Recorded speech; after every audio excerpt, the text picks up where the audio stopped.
Permission to oh, never mind. I'm recording. I already got you. How do I record? Record on this computer. Okay. Now I'm recording. Now you are recording. Now we are recording. There you go. That's right. Whoa, I can see myself in the mirror over there. No, you can't. Oh, was that? That was you in the mirror. Lean back. That's me. And Oh, that's freaking me out, man. You got to make sure not to pick your nose or they'll see it in the mirror. Okay. They'll see it in the camera. No. So, ladies and gentlemen, ghouls. You fucked it up. I did. I was Ghouls gonna, and ghouls. where do I go now? All right, Ghouls have a good and night. ghouls and And fools. fools. you blew it. Fools and fools. Fools and ghouls. It has been too long. It has been far too long since last we played. It's been. Since last we left off. You didn't do your thing. What? Your thing. What's my thing? Since we last left off. I'm not there yet. I'm saying it's been far too long since we've all played. You're right. It's good to see you all again. Now then, Living magic. last we left off. Fuck you, Alex. You fucked it all up. Give us the clap. I don't want to scare my dog. Oh, that's thank you. Last we left off in When We Were Evil. We had followed Astrid as she went to another plane of existence, a kind of a demi-plane, or like a place sort of isolated from the rest of the astral plane in which it actually floated. And she found the wisdom, the creature that had been, or the celestial, that had originally been her patron and has since her betrayal been hunting her relentlessly. Astrid found some new friends, interesting people, and raised an assload of zombies, and then essentially just beat the shit out of the city of Bathlica and assaulted the wisdom in his HQ. He was finally killed by an undead version of what was his name? Randall? Jeff? Was his name Randall? Randy from accounting. Randy from accounting. Randy did not make it through the fight, unfortunately, but was raised, and being a very powerful telepath. Did I bring them back? You raised him from the dead. He's a zombie. No, I brought him back with me. Yeah. You can bring all whoever you want. You had a bunch of weird monsters. Yeah, and your uncle. Randy, I want. And your uncle is feeble-minded. Yeah.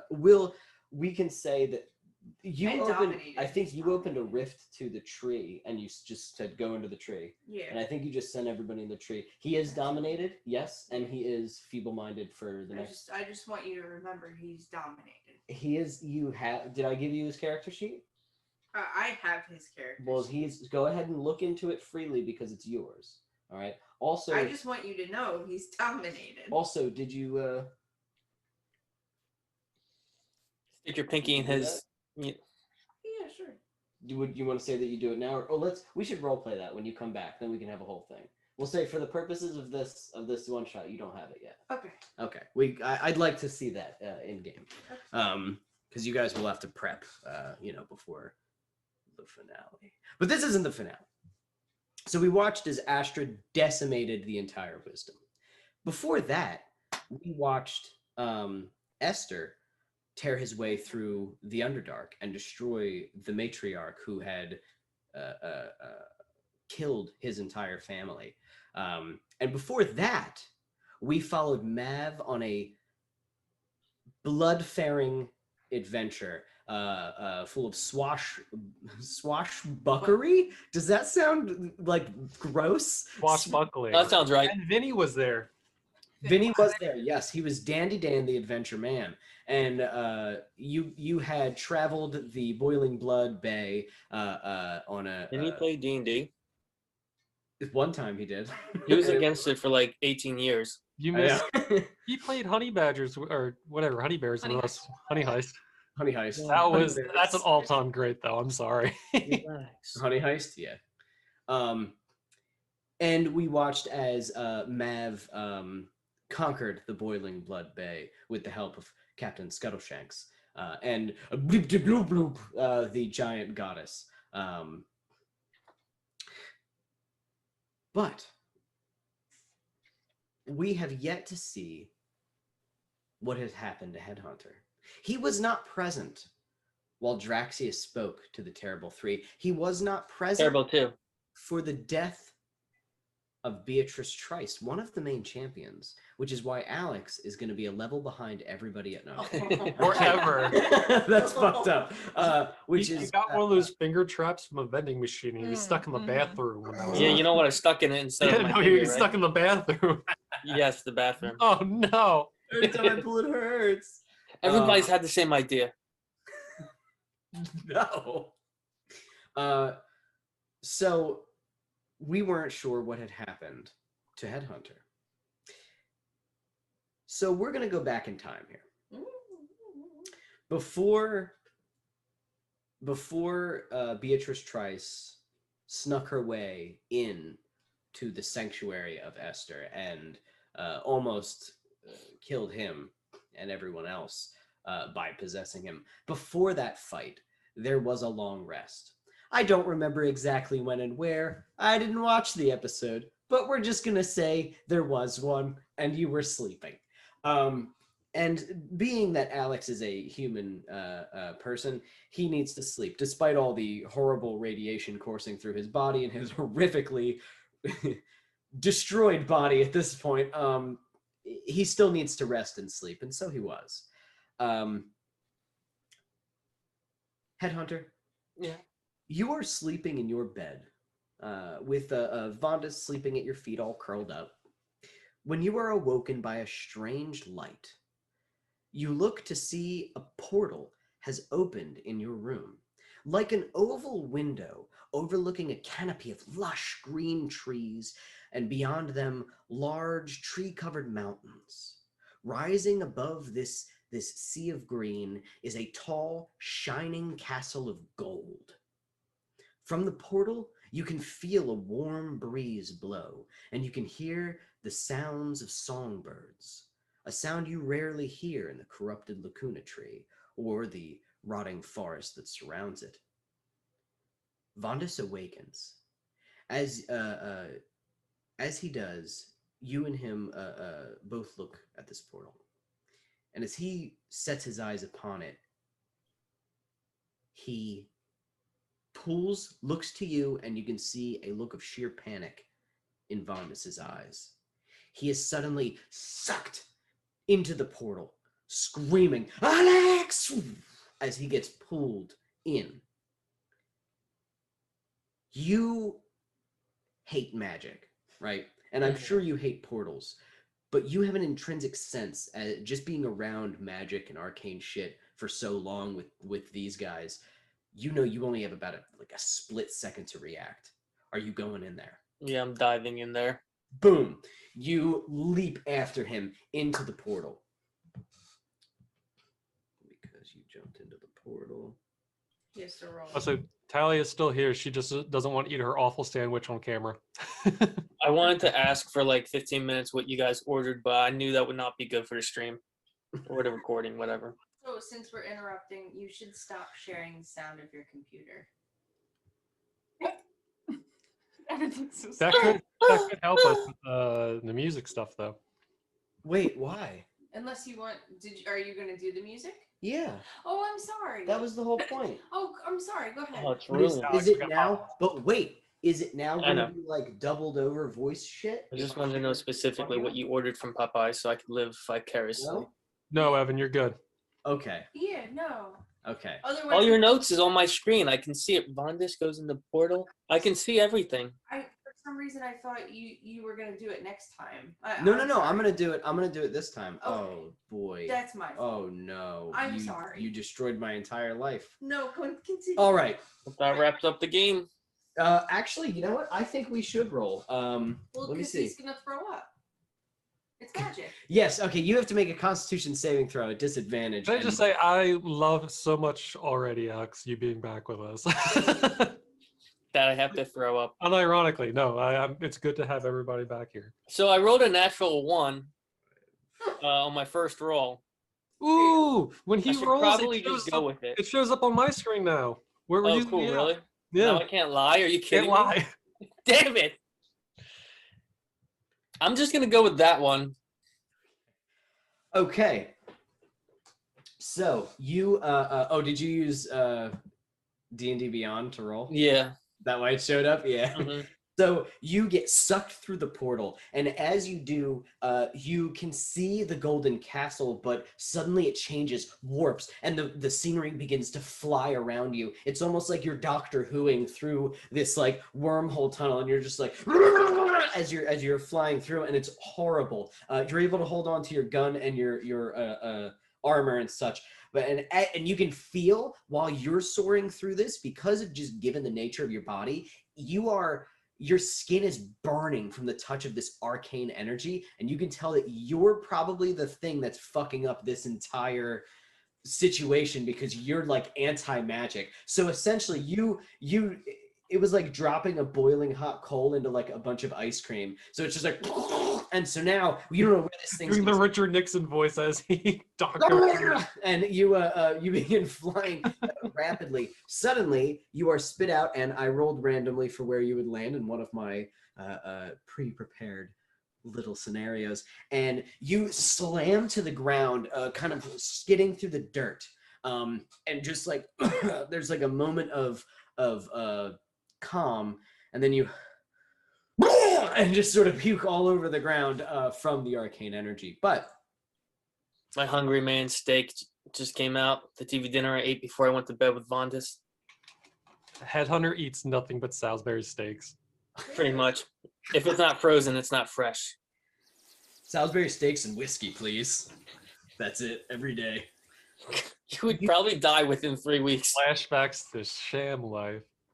You begin to come to your senses. I hear You birds. see that you're in a lush, beautiful forest. Not your favorite place, probably. I like the forest. It's quiet. That's true. But you're on a path, this dirt path, and as you rise, you can feel the air around you sizzle and pop, reacting to the radiation that courses off of you, and it burns a little bit. It kind of hurts. While in this place, you have disadvantage on all Constitution saving throws. Am I in the Fae? So you look around. You've been here before, so yeah, you're in the Fae. As you stand up, you can see this vast, beautiful forest. But the reason that you know that you're in the Fae is as you look at this forest and see birds fly, you can see one of the trees gets up and goes and lays back down, and you're like, oh, I'm in the fucking Fae. And you can see a bunch of fairies kind of flit about. It looks like butterflies that are like the size of a Volkswagen, kind of like flapping by as you This look. place is disgusting. And you look around at this, and you can see that there is where you're looking, it looks like everything, the leaves of the trees are the further that you look this way, they go to like gold and oranges, kind of like fall. And then the closer they get to you, they become more green and lush, almost like summer. And What's this? What's this? no, I'm sorry, you're in spring, so you would see it's still lush and green and tons of flowers where like as if you walked from there. And then closer in here, it's hotter and more like summer, more bugs and shit, mosquitoes, whatever would be mosquitoes in the Feywild, pink mosquitoes. So as you pink, and they smell like gingerbread. As you kind of look like out at They inject you with sugar instead of sucking your blood. there you go. You look out at like a land that looks like it is spring has sprung, and you can see the sun rising. And as the sun is rising, you can see a big face on it, and it goes ah! As it just keeps doing that as it goes up into the sky joyously until it starts to scream and fizzle out, and then it's just the sun again. And as you're standing there taking this all in, you hear, "Ho, traveler, welcome." And you turn around, and the path behind you, where it's beginning to get more summerish, you can see in the center of the road, not attached to anything else, no walls for it to be attached to, are two massive golden doors. And standing in front of them is kind of like an elf looking person. They look a little different than an elf, but still very, very similar. Except they have completely golden hair, not blonde, but golden hair, golden armor, golden skin, and golden eyes. As if you had dipped an entire living person in gold, but they are moving and speaking. And they hold they kind of hold a hand out to you, almost like, now that you look, like, hold on. And you can see they have a large spear. And they say to you, greetings and salutations with the utmost respect. I welcome you to the Southern Gate. What is it that you seek, traveler? Well, hi there, Gold. I'm looking for my friend Vondis. He's a giant rabbit who got sucked into a portal, and I jumped through and I appeared here. I do not know this Vondis which you speak. Do you wish to enter the summer lands? I suppose so. He would probably come this way.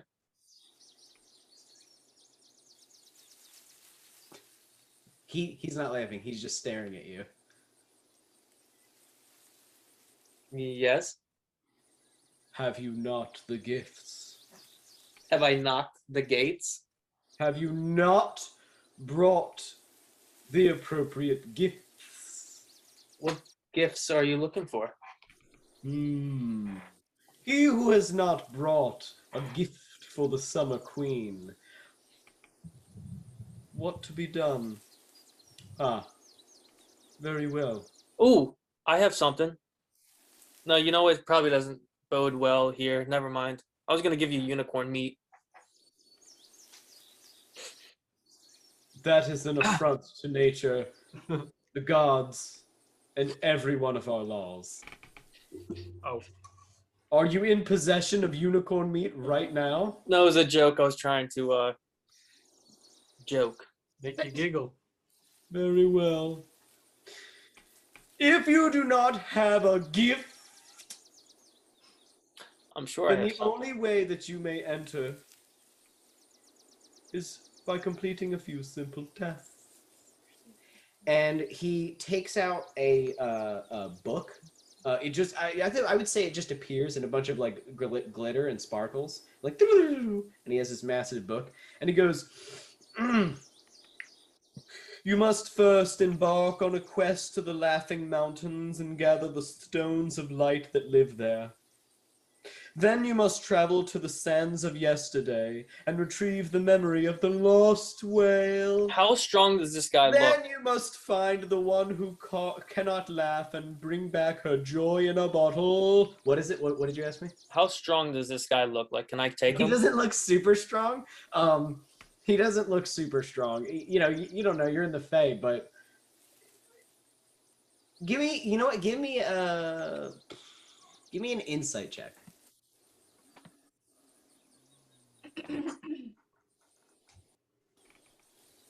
17 natural. Okay. All right, 17. You have no insight. So you're in the Fae, right? So Fae is very powerful wild magic. He doesn't look very wild. He looks probably like really magical, but that's not something you ever have to worry about because I pretty much it, like, barely hurts you. Yeah. So to you, probably not that strong. To a common person who falls into the Feywild, he's probably terrifying. But to you, All right, I'm gonna pull out Karthus and shoot him in the head. you no longer have the Karthus revolver. Let's see, what's my primary? You have the Remember? Reaper. It's A the Ripper. a lot went into that. Yeah. The Reaper pistol. The Reaper. Yes, the Reaper. Okay. So you're just gonna shoot him? That's it. Yeah. Oh shit. I don't even remember the Reaper. Go ahead and roll to hit.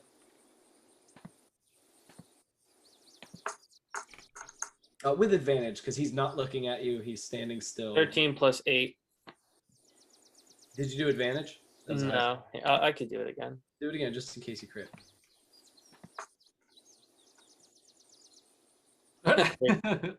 Okay. Now, are you looking to kill or wound? Because he's Kill.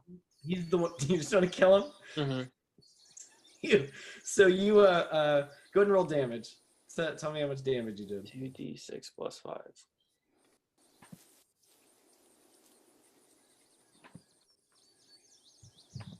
Oh, look at that. 11. 11. Oh, that's one shot. I get 3, right? Okay, so Well, you get 3. Yeah, you always get 3 11. shots. But also, let me make sure that you're doing the full. It's first time back, so mhm. let me make sure that you're Plus doing 8 is the weapon 19. to full advantage here. Oh, I love the cover art you put on your character.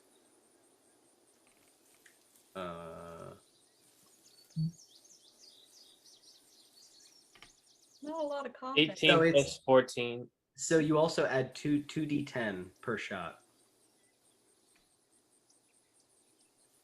32, and then how much do I add? 2d10? 2d10. So 32, and that's 3 shots. You were just gonna say all. Plus 43. So he's in the middle of speaking. Right? Let me get my thing back on. Then you must traverse the sugarcane forest and retrieve the perfect. As you just boom, boom, boom, and start blowing him the fuck away. His golden armor explodes and breaks as he slams against the door. His blood spattering all over the door. As it's still red blood that like sizzles and boils as it hits this door, which is clearly very hot. As he and he falls to the ground, puking blood all over his nice shiny book.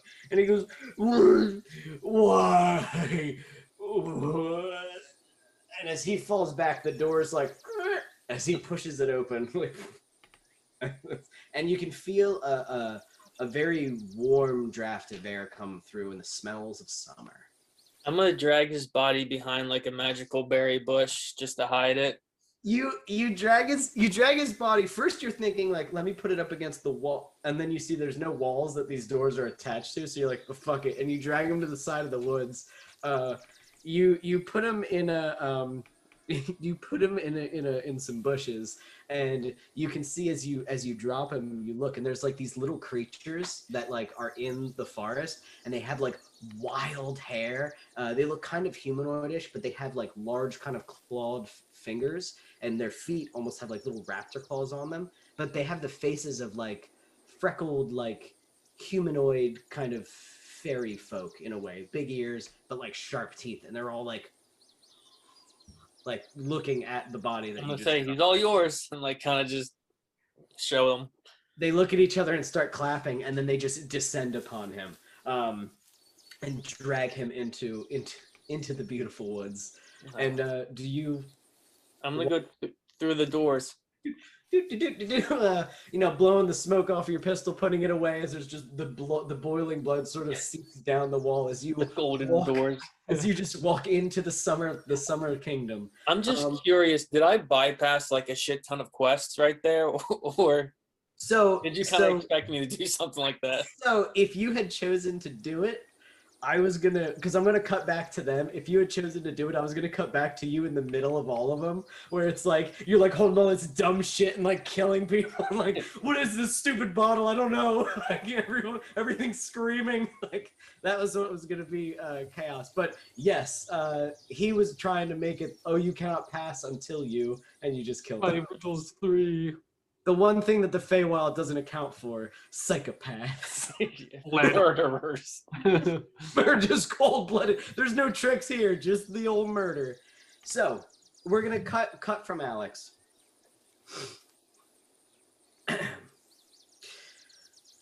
You all three stand, or the two of you stand before Draxia, and Mav arrives. Having thought it over and thinking about what Mav wants to do, Mav reached his decision, and hoofs back. Meanwhile, you can see you guys have been waiting there for about what feels like maybe 10 minutes, which is longer than she normally keeps you. and she's sitting there like this, kind of grumpy, waiting.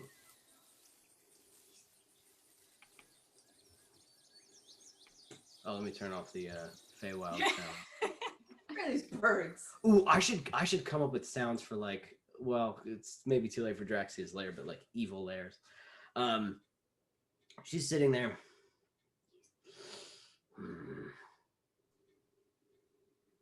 Where is he?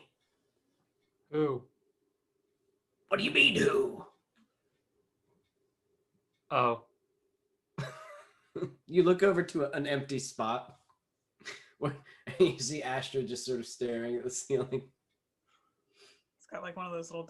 silhouettes that's Alex shaped. When was the last time we saw him? Fuck if I know. He's been here the whole time. I don't know. He very clearly is not. Can't you just like yoink him out? Yeah, give me a minute. And she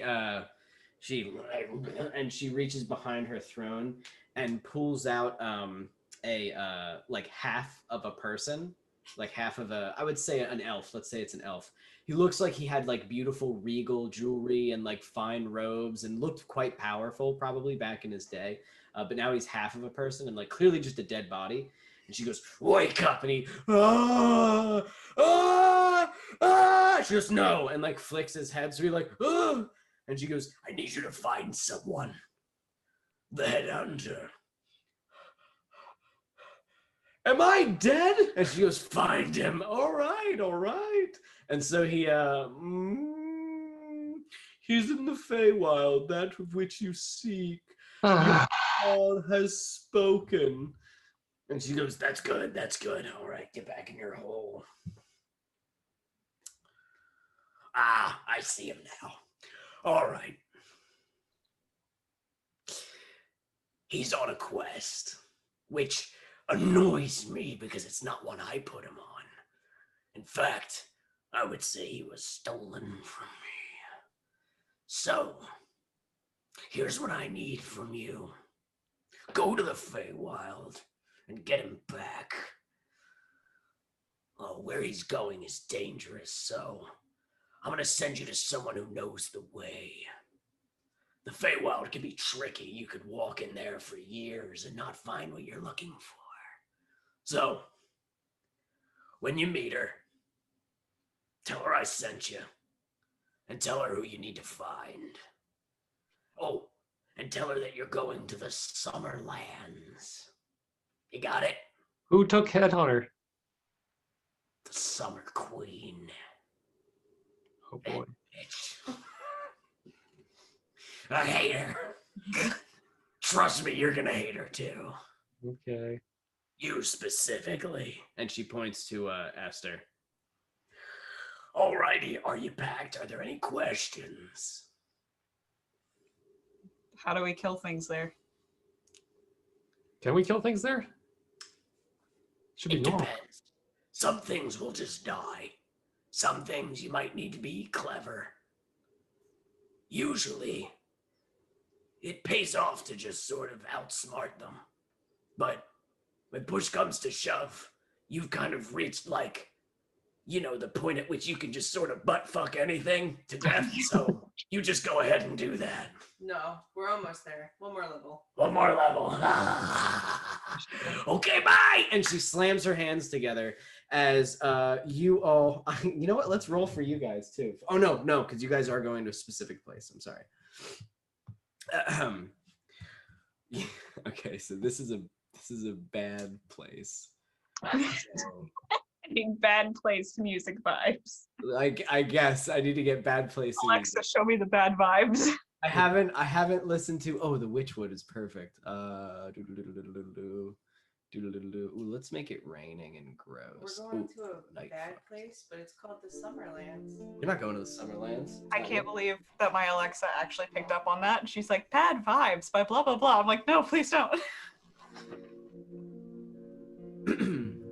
You all arrive in a foul-smelling swamp standing on soggy soil, riddled with what the fuck are you doing? Mav, just vibing. Bad vibes. Bad vibing. Riddled with oh fuck, I lost my mind. Riddled with bugs and glowing blue vine. The putrid water bubbles and smokes, and you can hear strange sounds. Cutting in and out a little bit, just to let you know. I wonder if it's the I am? layering. Yeah, keep going. I'll let you know if it happens again. I'm trying to turn it down because it's quite loud. I thought this was the button for that.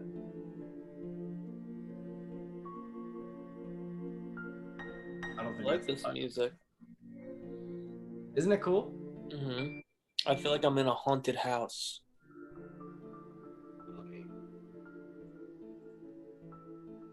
There we go. I lowered it a little bit. Okay. Sorry. Strange sounds are coming from between what would be bog trees, but are instead massive mushrooms that drip and ooze this disgusting. You can see, as you kind of scan around you, as you are just always looking for danger, you can see what appears to be a unicorn standing in the bog not far off.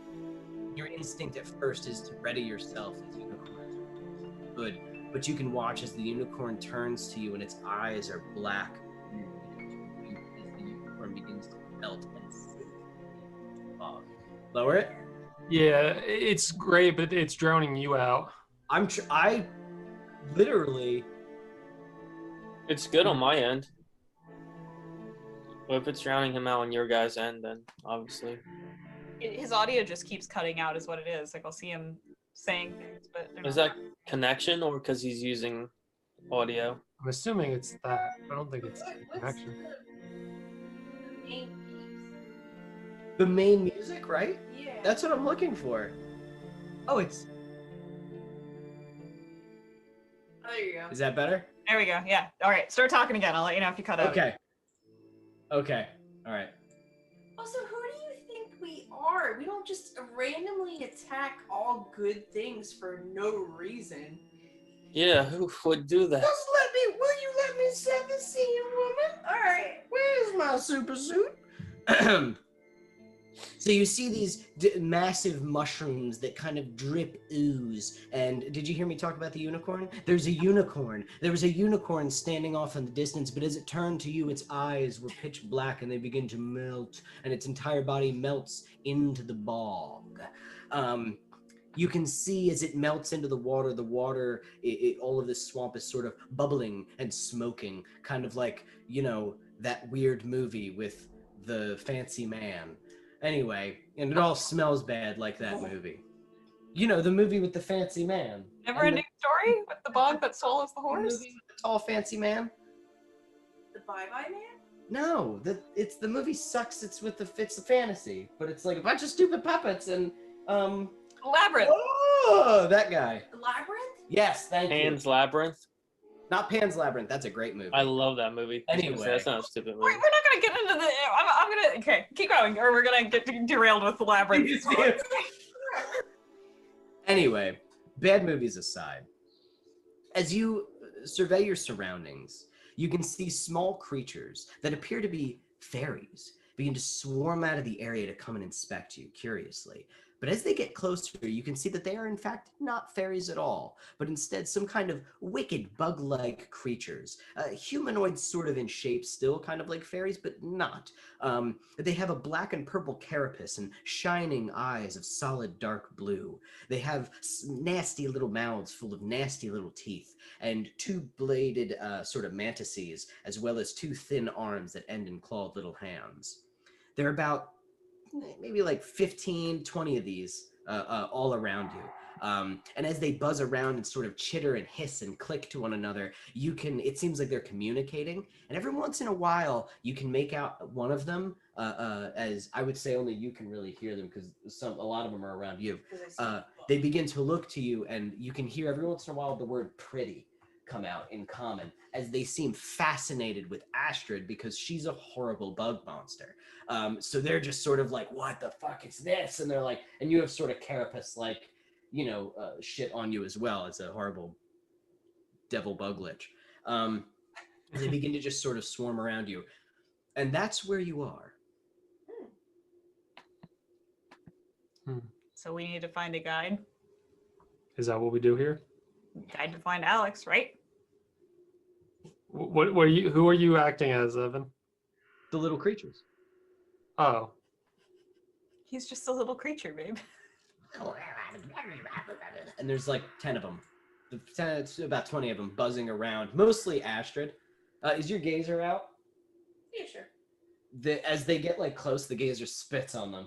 And they're like, ah! And they like get away from him, but Have you been here before? I don't think so. Don't think so? Don't think so. This is the Feywild, we know that. So I probably haven't been here, right? no, you haven't seen this area I yet. guess I shouldn't be asking the amnesiac, huh? Talk to the creature. There's like a little snake, like. Talk to the creature. Why do I have to talk to the creature? They like Astrid a lot. Astrid, talk to the creature.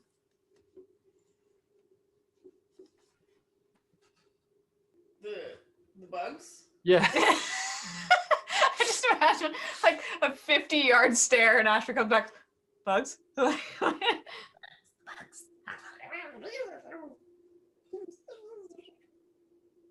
They're about like that big too. They're like maybe an inch or two big. Where's our guide?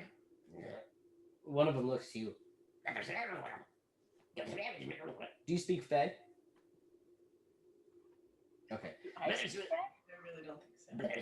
Do any of you speak Fey? Let me check. No. I might. I don't think I do. Just for shits and gigs. This boy smells like boiled eggs. Yeah. I do not. I do not. Boy. Fucking tootin'. You do not speak Fey? Okay. See. Lost? Where's the Summerland?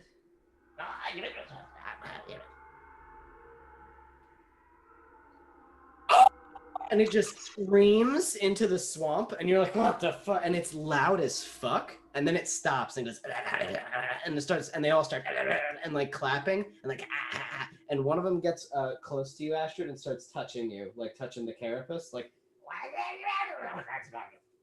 and as you sit there, one of them, the one that screamed, is looking the other way now, like towards the only kind of real path of muddy dirt that you're looking at. And it's kind of sitting there floating. And out of nowhere, a 10-foot rift tears in front of you, but it is almost silent and gives off no light.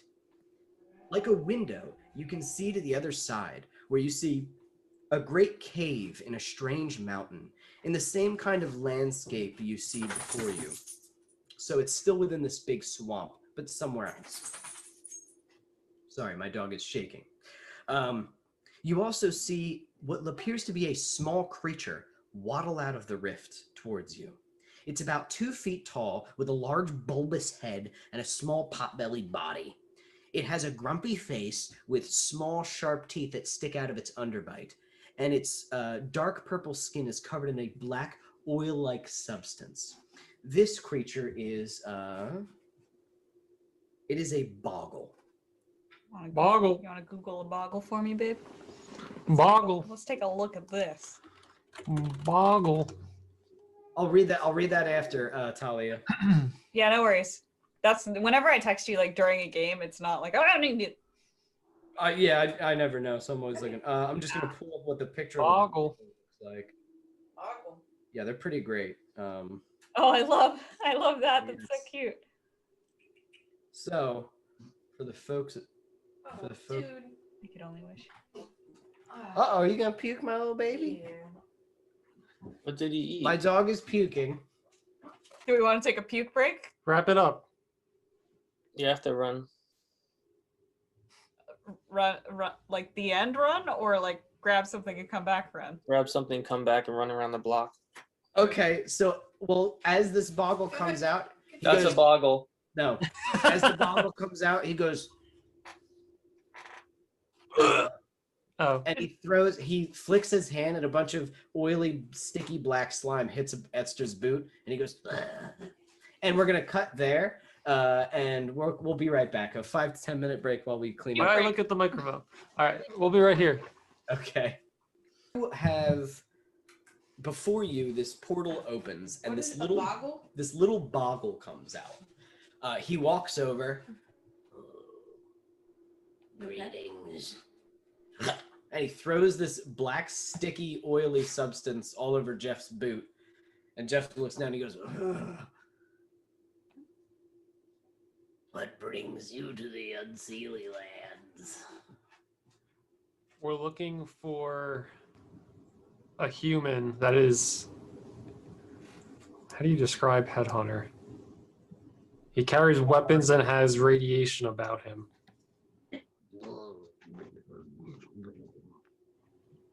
He looks like this, and I want to make my hat make me look like Headhunter.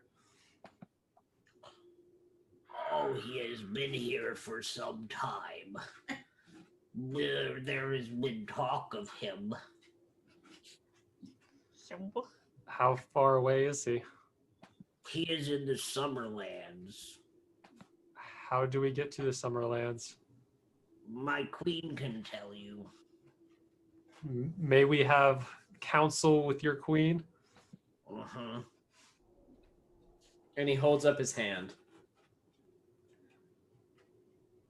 He slaps your hand away with oily, like, black substance, and he like extends his hand like he wants money or something. Oh. What do you give him? What'd you do? Shake his hand? He went to hold his hand and the thing went... Listen, that's what happened when I was on my Disgusting. quest. I made friends with monsters. Your last quest, he wanted to hold your hand the whole time to devour. Does anybody have any money or something? Mav rumbles around in his 700 pockets and as well. pulls out his coin purse. I got some teeth. Give him teeth. Oh, yes, give me those. And he puts them in the mud and buries them. Come with me. And he starts walking through the portal. As you walk through the portal with him, you are led to, like, right on the other side, you can see what wasn't there, but is, because now you're through the portal, is a cave. And as you enter and walk into it, you can see the outside of the cave is adorned in these sticks with skulls on them, and these various runes written in Fey all over the outside. But it feels like a dark place, a spooky place. And as you enter, you can feel that it hums with arcane energy. As you proceed down one of its various tunnels, you can see glowing fungi and plants that line the walls and the ceiling. Every so often, a passage is blocked by one of those large blue vines that you saw earlier, except huge and kind of pulsating. From behind corners and behind vines and out in the darkness of different passageways, you can see creatures of various shapes and sizes sneaking peeks at you. Spooky. I was like, Turn that one Is that off. the wrong sound clip? I didn't click that. Some of them are just on a loop, so every once in a while you'll just hear, ah, or something random that I didn't have in there. Like, who knows? Alex, remember the people fight? The bugbear battle. So you'll be hearing it if you guys enter a fight. So you see these various little creatures of all different shapes and sizes sneaking peeks at you. Most of them are too hideous or nasty looking to possibly be fey. And as you walk, you can see there's in one area a small gnome-like creatures with bright red caps and nasty beards and hideous broken teeth. And they seem to be bathing in a small pool of blood. You see in another area, small, hardy-looking bug-like creatures emerge from the shadows and then crawl along the walls and the ceiling, kind of chittering and watching you as you walk, but the boggle kind of shoos them away. Boggle. Boggle. You see behind you 2 dogs that seem to be pacing and following you.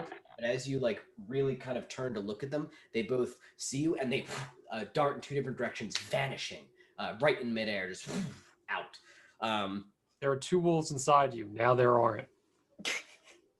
Eventually, you're led to a large chamber. 2 dogs with humanoid faces and red glowing eyes sit and guard a large empty stone throne with a black diamond in the back of it. There are about 10 smaller creatures that resemble tiny drow. You've met these before, Esther. These are the darklings.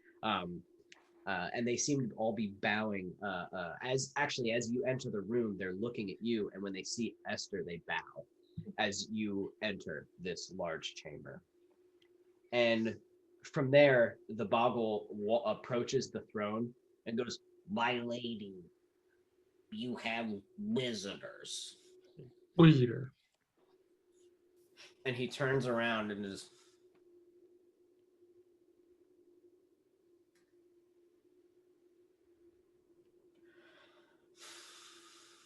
"Wait for it." And then there is a gust of wind that blows through the cave. And in the wind, you can hear a voice. "Why have you come here, wicked ones? Why do you walk the land of the dark fae?" We're looking for our teammate.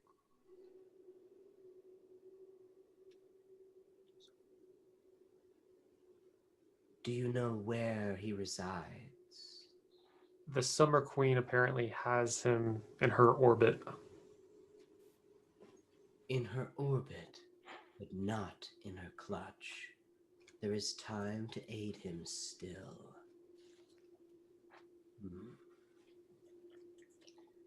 "Our land is a wild one, and difficult to navigate if you are unfamiliar.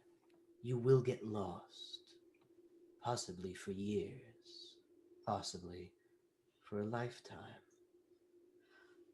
I will lend you my guide, but at a price.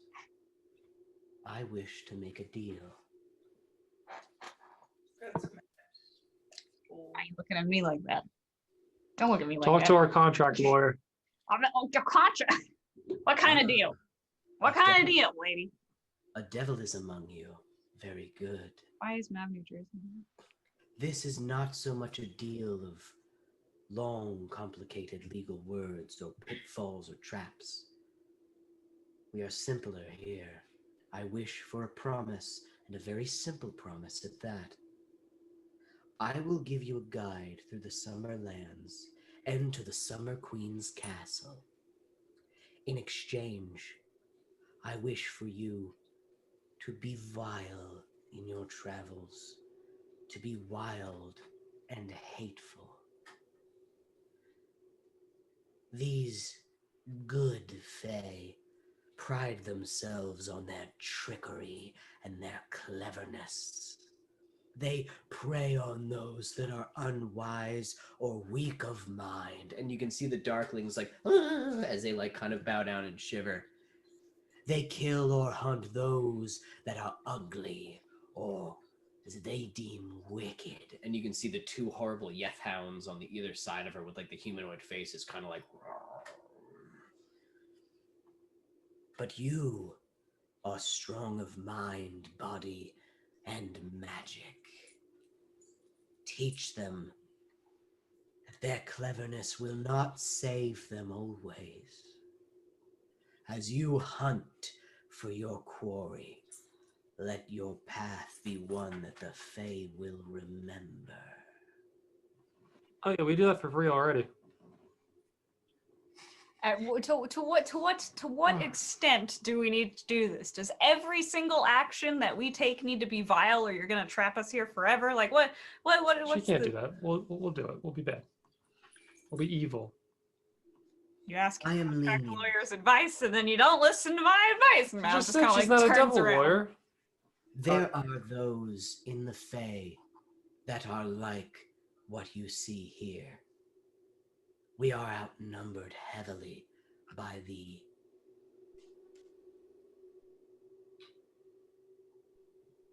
light magic that exists here, the sweet smells and the pretty sounds. We are outweighed by the good Fae.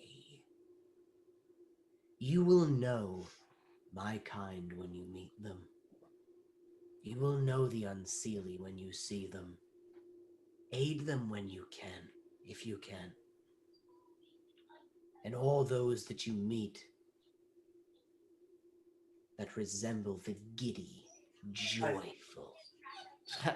Rebar, stop You're it. What are you doing? scaring him. Am I spooking you with my voice? Every different voice. When you meet those that sing and dance and laugh in the sunshine, do not leave them unmarked.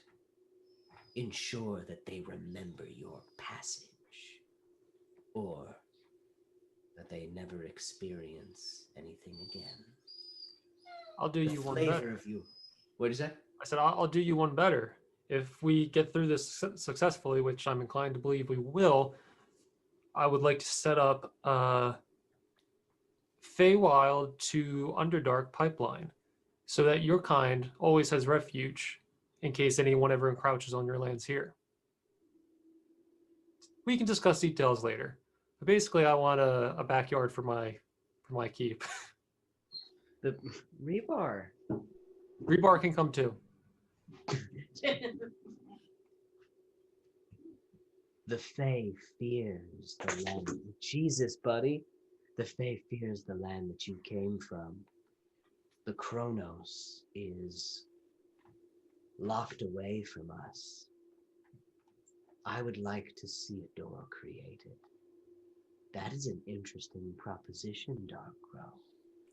A very interesting one indeed.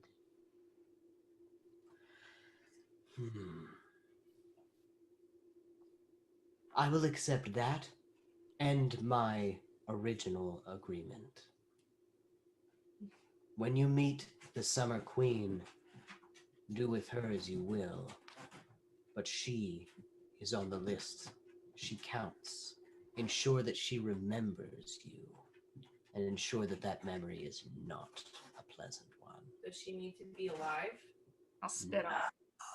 Well, then she can't remember us, though. That's okay. Okay. Rules are meant to be broken. She's very difficult to kill, but if she can die, all the better. Oh, we got this. Oh, that one I like. Does that sound agreeable to you, Devil? Fine. Is there any clause that you would like to slip in? Anything that you'd like to try to get out of this deal, being A a devil? Santa Claus. No, Esther's already got his backyard. You good? I'm good. Very well. Where? Approach my throne and touch the diamond to seal the deal. The black slime, it's still on your hands, and your hand kind of sticks to it a little bit. It's like a giant ring pop. And then you see it sort of shines, and she goes, Very well. Borgle. and you see the boggle go, "Argh." Orgo. Borgle the Boggle. Yes. And she goes, You will guide them to the summer castle. Tread wisely, Borgle. You are my favorite. he goes, okay. Are you all ready to go? Think so? I think so. Astrid is having a moment, but I imagine Astrid is petting one of the Yef hounds because they're like hideous looking, and she's like, good boy. It's like, but yes, we'll say that you guys are ready. And he goes, very well. Just make sure you listen to me, okay? Okay. And as you begin to walk, Mav, you don't wear shoes, right? No, because he's got like talon feet. Okay, and she's floating. Esther, I want you to make a dexterity saving throw as you go to walk. Okay, I can fly too. That's okay. You're not flying right now, so What is it? Dexterity saving throw? yes. Saving throw. I was curious to see if it was gonna pop up, but it didn't. What did you get? 2. You're like, and in this, after this dark deal is done, and you and all of your elegance turn and you go, what the fuck? And you fall as you realize that your boots, the laces have been tied together and have this sticky oil substance. And as you hit the ground and you look, you can see Borgle like with his like wet little feet marks, like walking away, and he turns to you and goes, I'm going hurriedly starts making his way out of the cave. He has tied your shoelaces together without you knowing. Borgle the boggle. Yes. As you the rest of the team begins to leave, to follow Borgle, as you're kind of undoing your Boggle. shoelaces. Stop it. Esther, you hear, and only you hear. Go 45 to the side. No. Stop it. Hold on, I gotta find you on my. There we go. The ancient voice calls out, and baby, that's all we need. Stop it.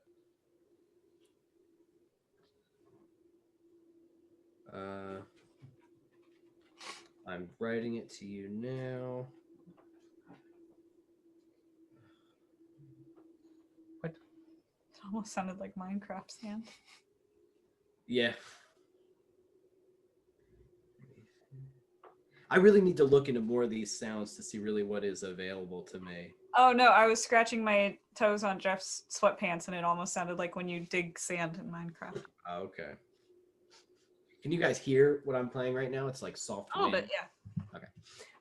So you hear that same wind voice say this, but it's only to you. Seems like a hint of some kind. Okay. So Borgle begins to walk down the path of the swamp as you guys begin to follow him. He explains, so while we travel, you just need to make sure that you stay on the path.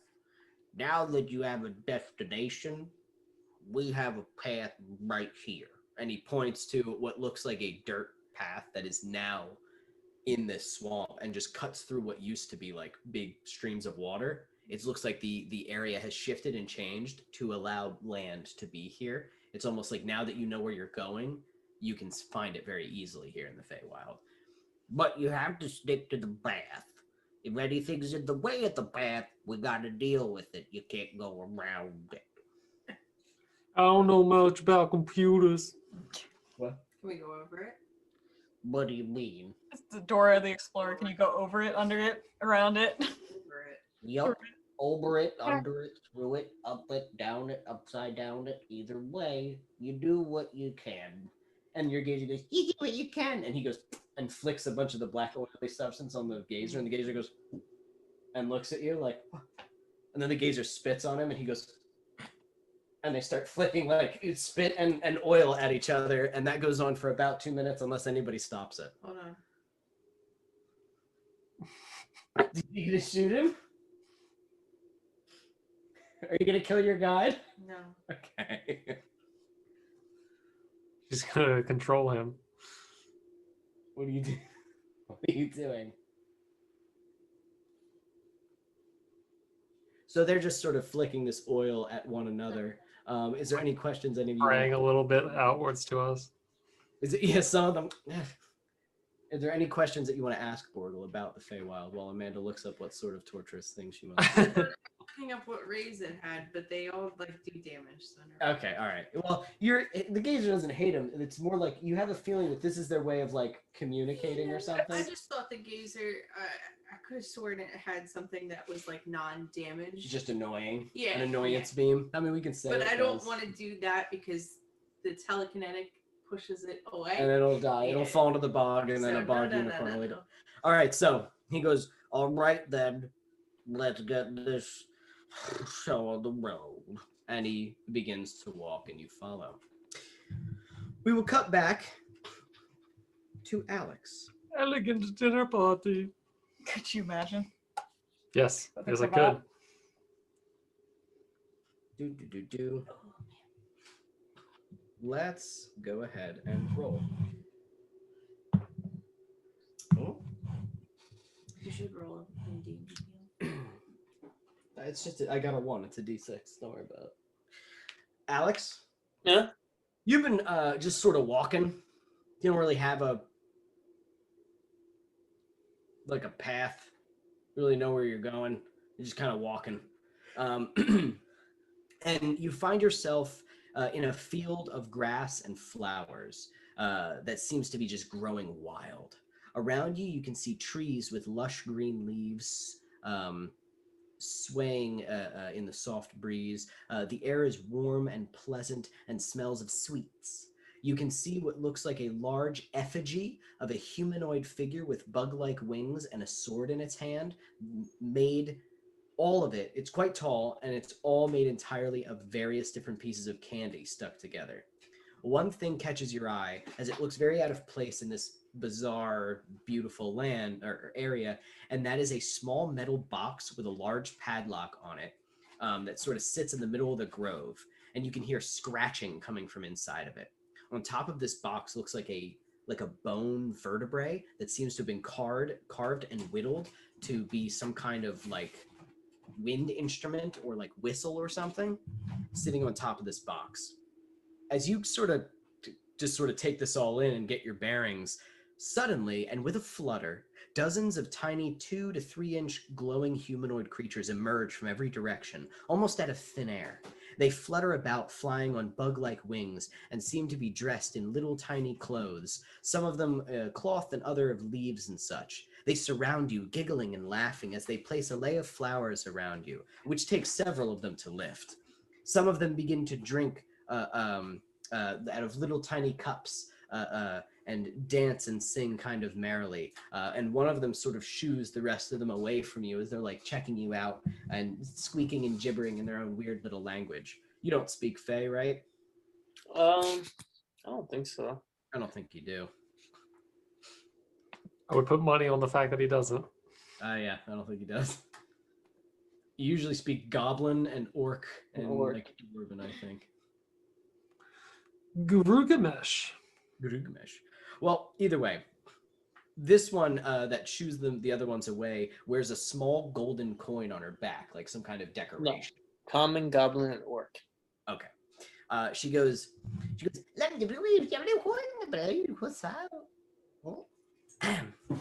hello, friend. I'm Flipsy. Do you want some candy? What's your name? How'd you get here? You want to play with us? We love to dance and sing. Do you dance and sing? and the rest of them like, Dance and sing. Would you like some candy? We love candy here. I'm gonna go up to the box with the little vertebrae thing. As you approach this box, several of these little creatures get in the way, and they're like, You don't want to look at that box. It's a dirty, nasty thing. and I would like you to roll a wisdom saving throw, please.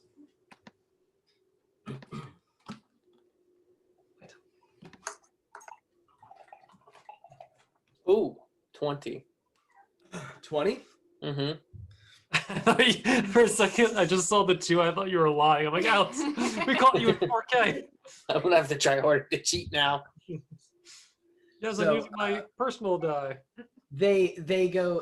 As they say this, they go, they're like waving their hands around and like incantations, and it like, and just sort of disintegrates from like the Magic mist. radiation around you as you're just like, stop that.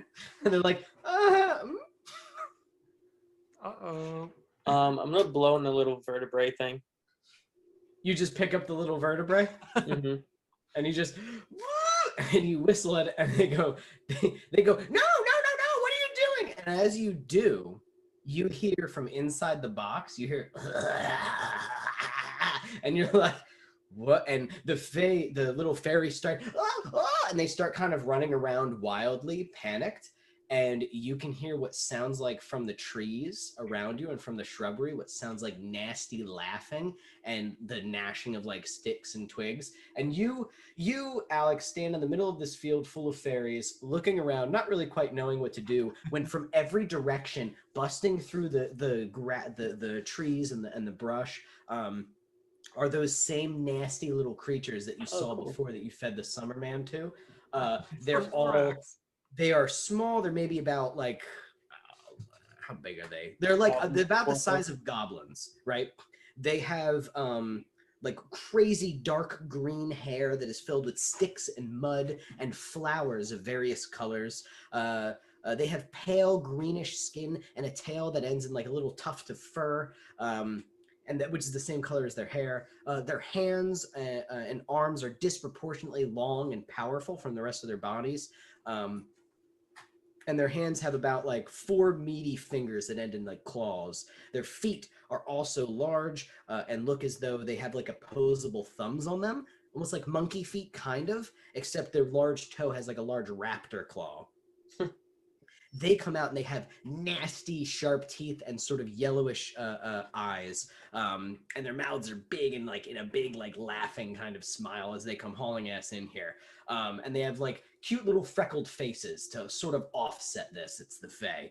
And they come busting in. They all have like sort of torn rags for clothes or like miscellaneous garbage that they seem to wear that they've like collected for fun.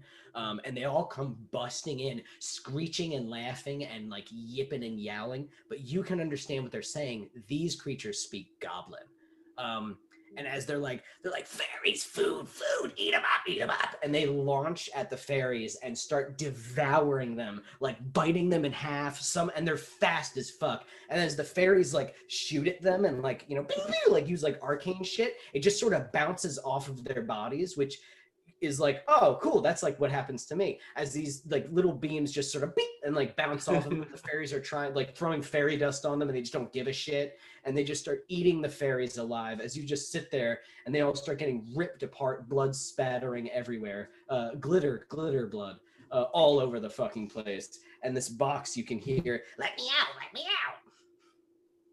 out. I'm gonna try to lockpick it. Okay, go ahead, sleight of hand. Boy, you didn't even want to have a conversation with those fairies, huh? You just sure did want them dead. 13 plus 8. 21. 21. Okay, and as the padlock comes off, the box springs open, and it's another one of those creatures that climbs out, and it's like, thank you. You're a man's? Tall, weird man's? Yes. Oh. And he grabs one of the fairies that was like trying to flee and like bites it like in half. You help the twitch things, mans? Yes. Now, Goblin, they should be able to be speaking like a perfect language. Like they should talk like you and me, but this is still how they talk. Even though they're speaking their own language, this is how base their language. Wait, do they speak Goblin or do they speak something else? They are speaking Goblin right now. Oh, okay. I want to tell them in Goblin that if they follow me, they will have much more food. And shinies. Shinies, you say? Say that. Shinies? Yeah, I just killed a man made of gold, and some of your brothers ate him alive. A gold man's? And we can take the whole one? Yeah, I don't care what you I do wear with the them. face? I like it. And the other ones, and they start like screaming as they start wiping like the glittery fairy blood on their bodies, and like start drinking it and stuff. And they go, "Who are you, mans?" I'm looking for my bunny rabbit friend.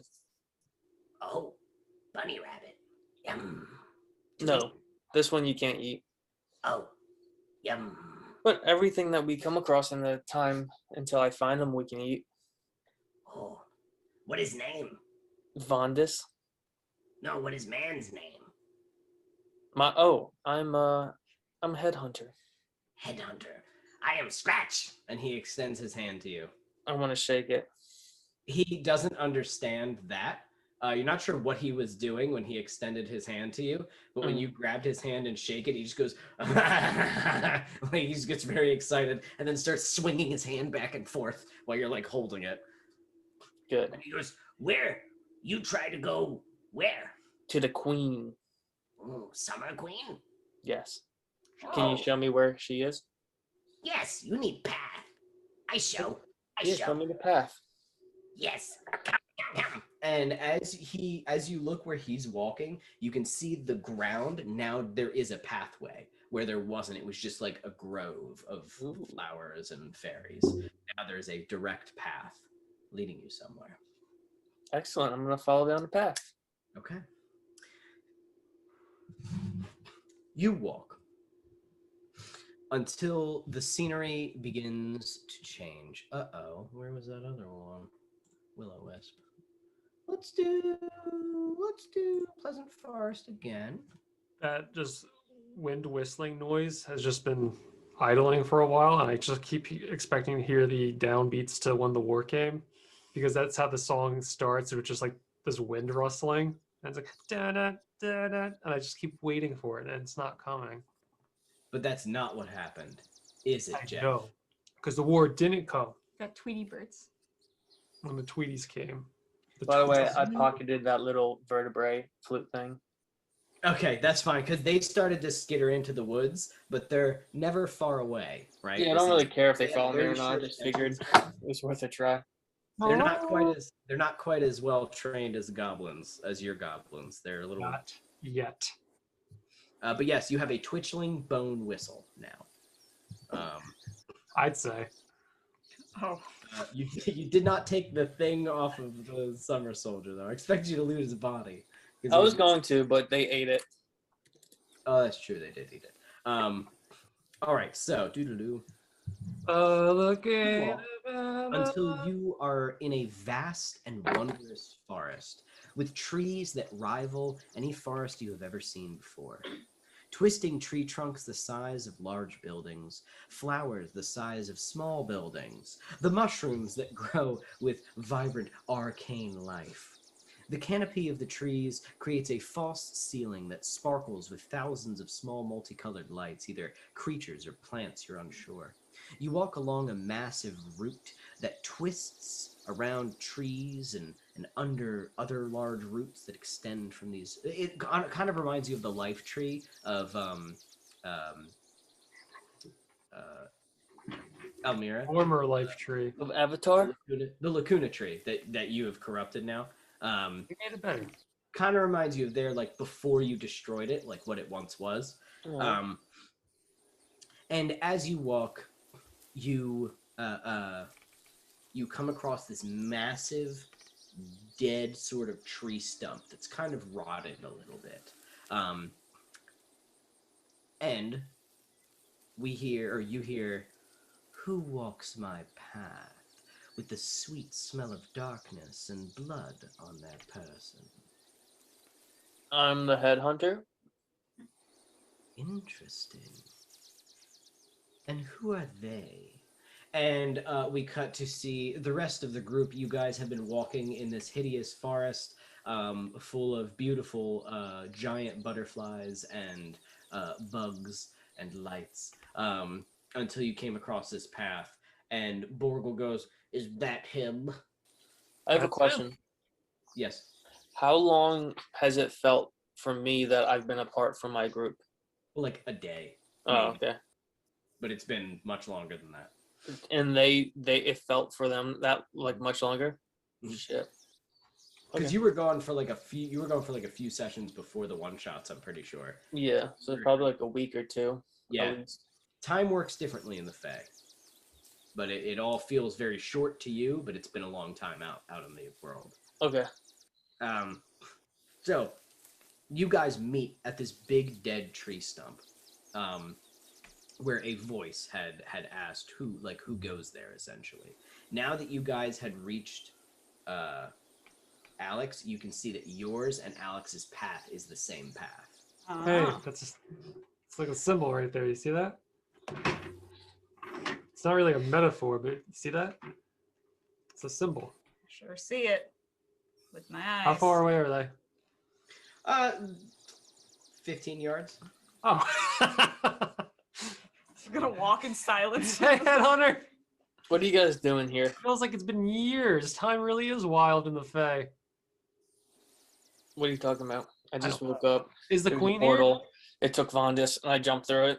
And it's been like a few hours. Have you seen Vanus? No, I'm looking for him. Gorbel.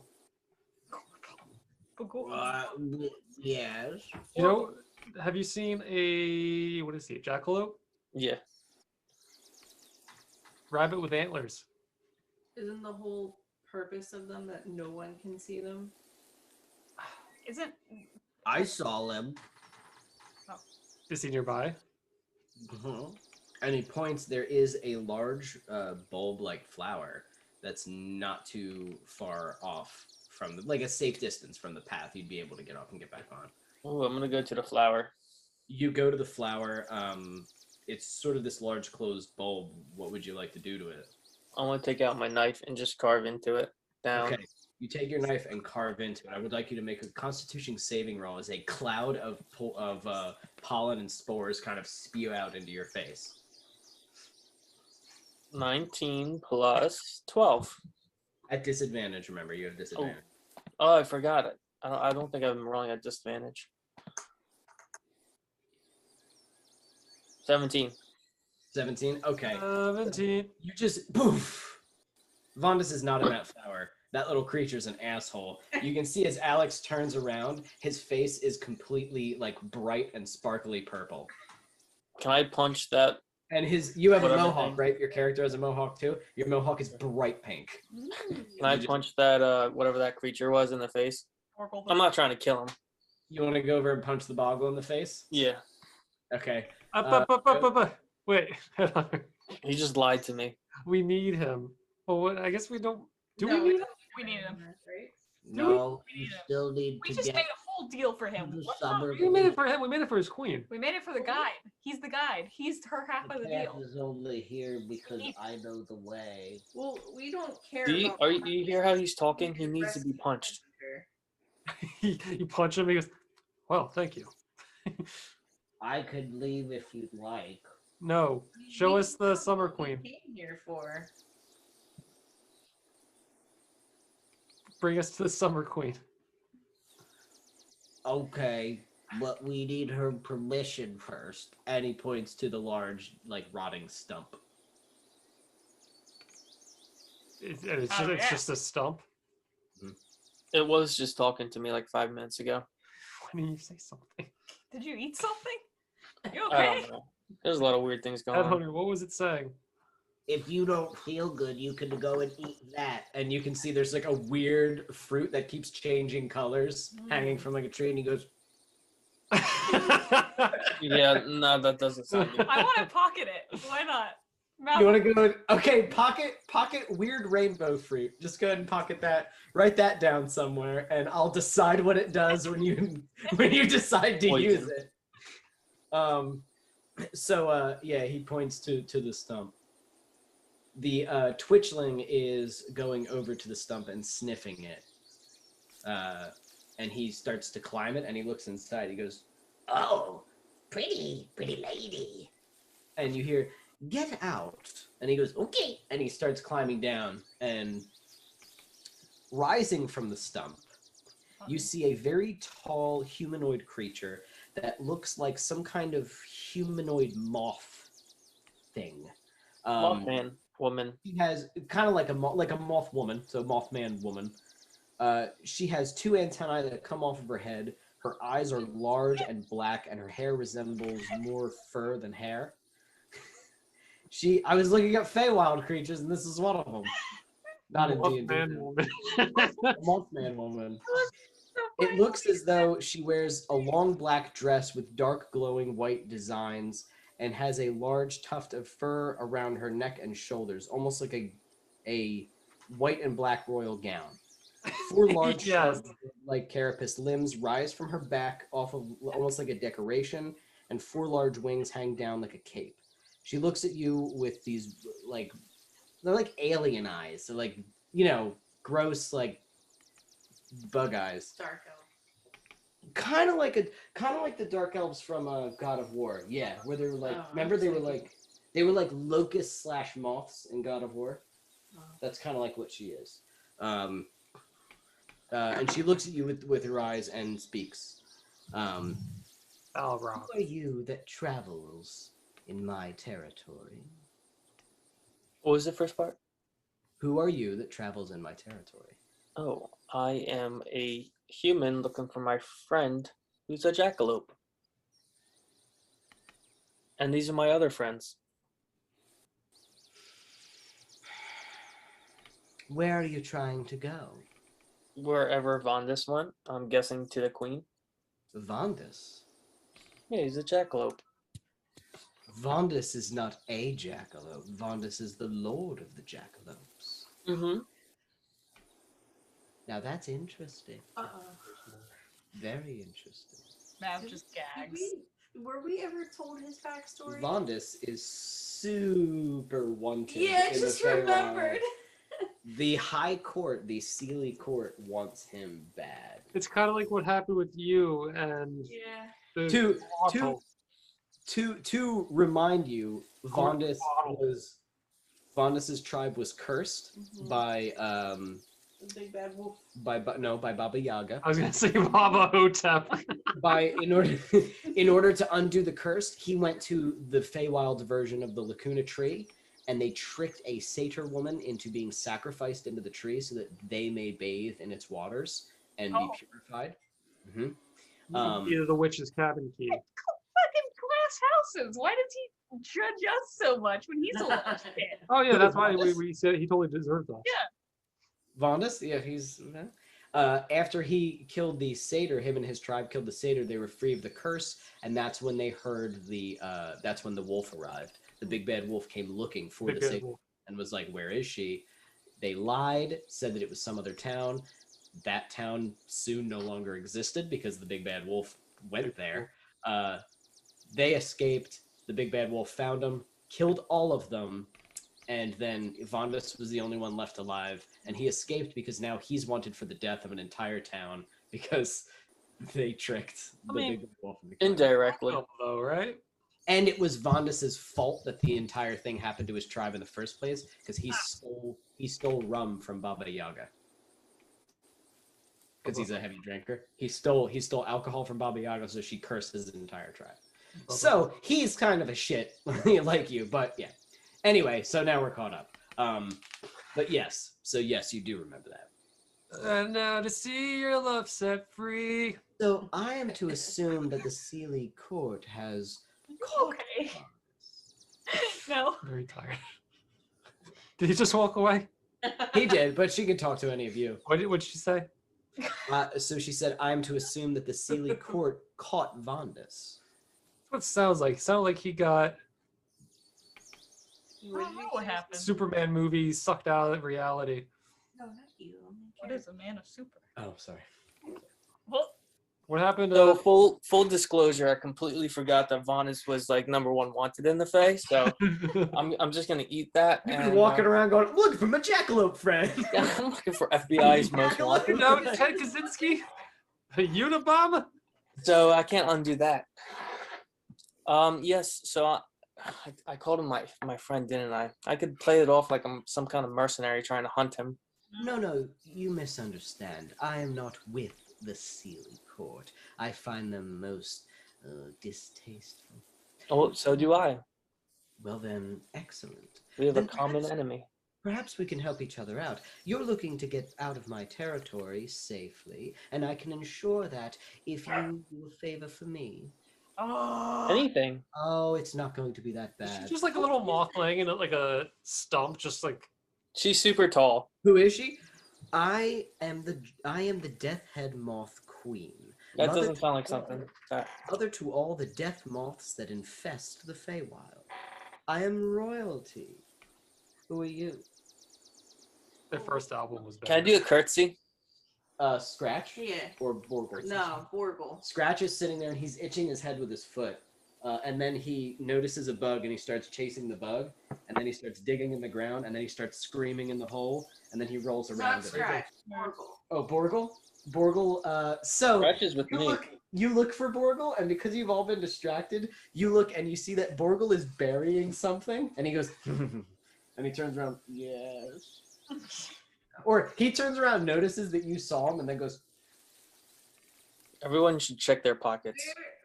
Can we continue on this path? Is this in our way?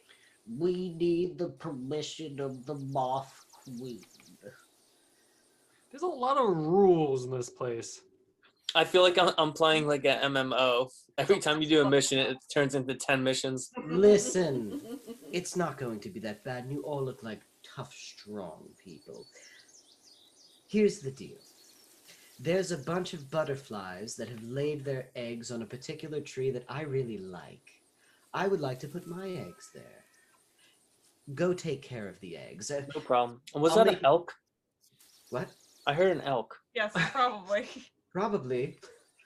Oh no, that was that. And you look and you can see what looks like an elk, and then it's like an elk from this side with like big glorious horns, and then it turns around and its eyes are glitter, and it goes and coughs a bunch of glitter, and then shits a rainbow, and then flies into the sky. God, I hate it here. That's one of those glorious. I would like to visit this place after doing some shrooms. Alex, we're just looking for the hell You'll it's at. die. Or you'll become like super powered. It's one of those. Like the superhero rule. So listen, here's something to help. And she gives you a small little pouch. And she goes, that's some of my death powder. If you just sprinkle it on the centermost area of the eggs, it should spread. Okay. Or you can burn them or something. And yeah, that was my next question, was what if we just break Ooh, them? ooh, ooh. You could also, if you'd like, yes. I have my Sangry sprayer back from the zombie episodes in Act 2. You want me to just put some of that death powder in my Nerf tank? Or what? Not Nerf. What is it? Super Soaker tanks? That could work. Headhunter, powder me. He does. All right, let's go get this tree. What is this? Like the chemical sprayer. Yeah, You're gonna use it for Astrid's blood, right? yeah. I think some of it's still in there too. So let's see. You know what? I like that idea. There's some of this death powder, some of Astrid's blood, and liquid. Can we is just talk in there. about how we're literally just becoming exterminators with the little thing and like You want to make an omelet?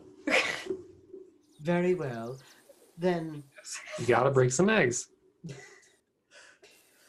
then gotta break some eggs, some moth eggs. oh, that was good. I liked that one. I know. Where are they? I Let me can spray. see why she liked you. Who? Go on then. I follow Gorgle, but still look at Moth Lady. Borgle starts walking. Alex? Yeah. No, not Alex. I'm sorry. Mav, I'd like you to make a perception check, please. Let's see if it actually works on the iPad too. If y'all could see my rolls, perception. That's not what I wanted.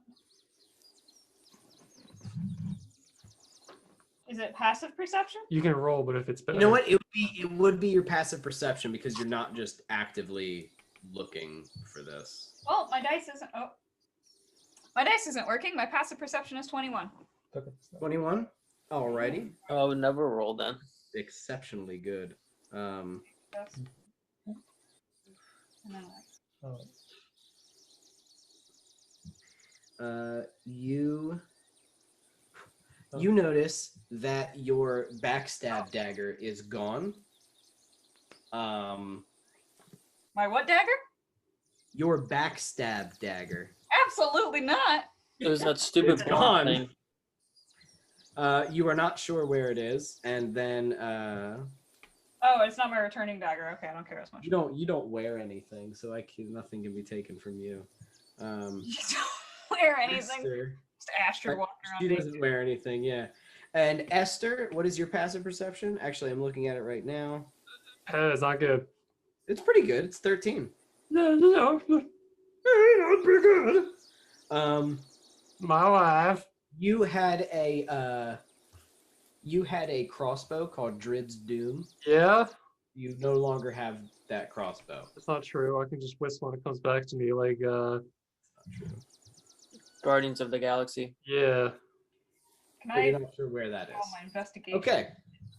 So, Esther, you walk over to this area that she pointed you towards, and you see this massive tree with this huge clutch of eggs that are much larger than you thought that they would be.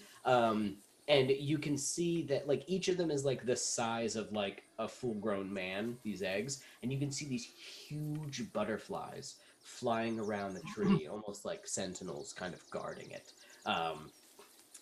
What would you like to do? You could probably stealth over there if you have good enough stealth, or you could give the chemical thrower to somebody who's stealthier. They're butterflies. They're not going to be aggressive. Huh. Headhunter.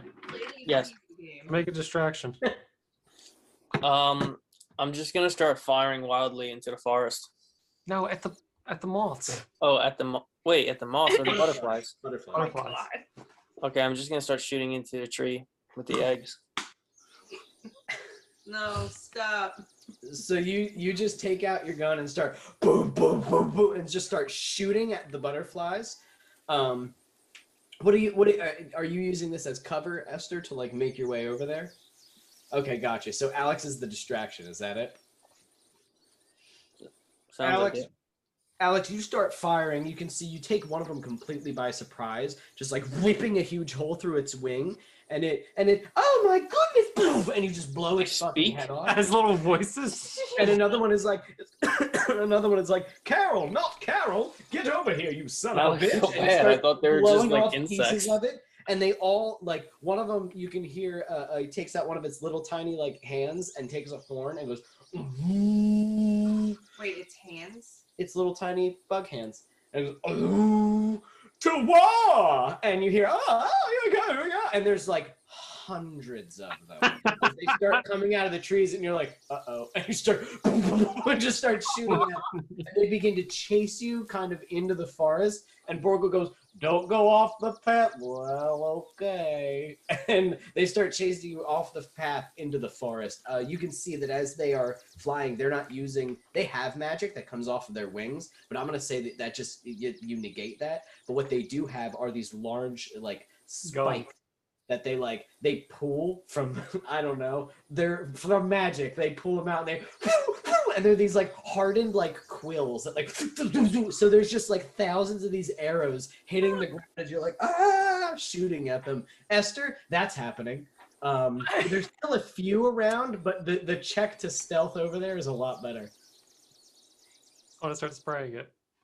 You want to take some of the eggs of the giant butterflies? Do it, monkey. Absolutely. So Astrid's over there right before you go to shoot. Esther's about to shoot. What do you do? So you go to shoot, and Astrid just walks in front of you, like looking at you, like Jesus. And then she goes and just starts scooping up eggs Are you good? and taking them. Oh, you can like crack the. Ooh, wait. Watermelon. You want a soul box? That's better. Oh, yeah, because where would they go if I did that? Well, there's rules to the Rift Whip, and it can be. I want to keep them. Yeah. Okay, that's fine. Soul Yeah. I box don't them. want to send them Okay. somewhere. Okay, that's fine. Then soul box is the smartest choice. So you start soul boxing these. Yes. You just start stealing the giant butterfly eggs? Yes. Okay, I love it. Okay, so you just You can start make a throwing giant butterflies. terrarium at the Dust Keep. How many you want? And do you want to shoot the rest with it to test out what this thing does? Your mama. Whatever with I've waited like literal years to try this. Okay, so Esther, It's zombie you go blood. over and you just Oh, and it starts. This not only does it have the powder in it that you can see immediately starts destroying the eggs, or there's like a little bit of a delay, right? There's the blood from Astrid, which is on there, and then the powder and the liquid, and then you can see as the powder like seeps in, it gets like necrotic and like black and putrid, and then you're standing there and you're like. And then Astrid's blood kicks in. And you hear... And the eggs... And you can see vicious... what would be the crimson head version of a butterfly, a giant butterfly. It's about the size of a human, like, like me, so like a small man, 5'3". How big are these eggs? Human The eggs size. were Double like bags. rebar. I guess the whole size of rebar were the eggs that you were throwing in there. Oh, okay. Yeah, you're strong. You can do it. No, I just didn't know how big they were. I mean, the butterflies are huge. You know what I mean? They're flying around. And They're there's the ones that are hundreds of chasing them Alex. chasing Alex. And so out of them comes these squealing, vicious, like, oh my god, they would be caterpillars. Yes, horrible, A Bug's Life caterpillar. horrible, vicious red and black zombie caterpillars. With Dutch accents.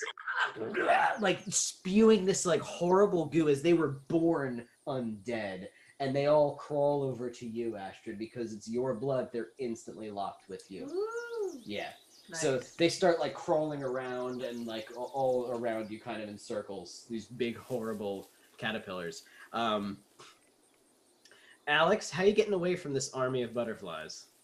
Let's see what's in my arsenal. You probably can't kill them all. There's a lot of them. Bring them back this way, Al. Are you good at stuff? I guess I'll circle back towards the gang. Okay. You do have your item as well. I have something to help them. My item? Yeah. The fuck do I have? You have the whistle. Does that matter? I guess I'm just gonna blow the whistle. Oh yeah, it's food for the fodder. I'm just gonna blow the whistle then. I'll give that a try. You hear them skittering up the trees as we see, almost like Lord of the Rings style, we see Alex running, like the camera's way far out and the huge trunks of trees around. You see Alex running and the huge butterflies flying, and then up the root, the trunks of the trees, you see them. The twitchlings start running and skittering up the trees, and then they see and they go, butterfly meat, and they all start and they kind of just dive bomb the butterflies, jumping on their wings and ripping into them and just start tearing into them as the butterflies start like like helicopters falling Explosion. down. It's explosions, but it's like glitter and sparkles. And like twitchlings flying off of it, and they just start devouring these butterflies. The ground. They just start ripping into the butterflies and tearing them to pieces. While all this is happening, Mav, you've been standing there. You've been standing there with the death head moth queen and Borgle. I'll say Scratch is now fighting butterflies, but you're standing there with the death queen and Borgle.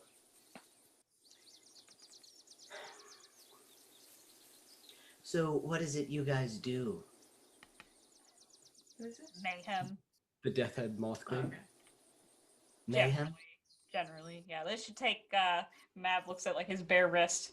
I'd say another 10 minutes. They'll be back. They work fast. Yeah. You're efficient, huh? What do you do? Sit in a stump? On my days off, yes. Sometimes I'll sit in a tree. I enjoy it here, but I like to spend my time, creating my brood, leading my armies so that they will wash over the land and spread my death. Radical. Yeah. It's hard work what we do, isn't it? I know. I mean, I don't have to lay eggs, but I imagine that's not gotta be fun. Oh, it's a whole thing. It's a whole thing. Oh. They're gonna come back and we're gonna be painting each other's nails at this point. So we cut back. You guys, Astrid returns with, I don't know, maybe about 10 of these horrible caterpillar monsters that are like crawling with her. And Headhunter returns. He has a couple of these like quills in his body as he's just kind of walking. One just sticking through my arm. Yeah, and then Scratch is walking, licking blood off of his hands. Astrid, you look, and Borgle is now riding one of the caterpillars. Nice. This is delightful. Oh, he's having a good time. So you return, and the Death Head Moth Queen. Well, I do appreciate good work. You may have safe passage through my land, and you may have this as a token. And she hands to Mav, definitely, because she likes you the most now. Hands you a bag, a pouch of her death powder. It is Yes, powder of the Death Head Queen. Thanks. I It got has. nothing for you. This is. There's No, no no, exchange. it's a gift for you, darling. Take it, keep it, use it wisely. All right. It's quite potent, so don't taste it. Mm. Taste it. Before we walk away, I'm Like gonna pixie sticks. hand a note that says "Call me." How do you know? Because you're undead. Unfortunately for her, Mav is ace. We rolled for it. I'm the Death Head Moth Queen. I just gave Mav death powder. I'm all about the dead. What's she doing in the Fae? Keep doing your good work. Thanks. Anyway, see you. Bye. And she goes back into her stump. Mav, I if feel you like we could have avoided that whole Stay thing. wild. Like, what was she gonna do? look me up. See ya. I don't do that. Okay. Okay then. Okay. I mean, for blood sports. Oh, that I do. Those I do. Come on, what the fuck? So you guys are done. You just leave. I guess so. Onward you go. We don't With have to deal with that. What? We don't have to deal with that. Nope. 0 consequences. Okay. So I definitely have to save that one for last. You guys walk, and eventually, we are continuing our way. Oh. I'm This just one I imagining the have Big to Brother do. scene. Tell everybody I'm on my You begin to walk, and you begin to hear the sounds of Music. Oh. Our feet? Oh. Hold on, let's see how loud this is. It's not feet. Sounds like a pub.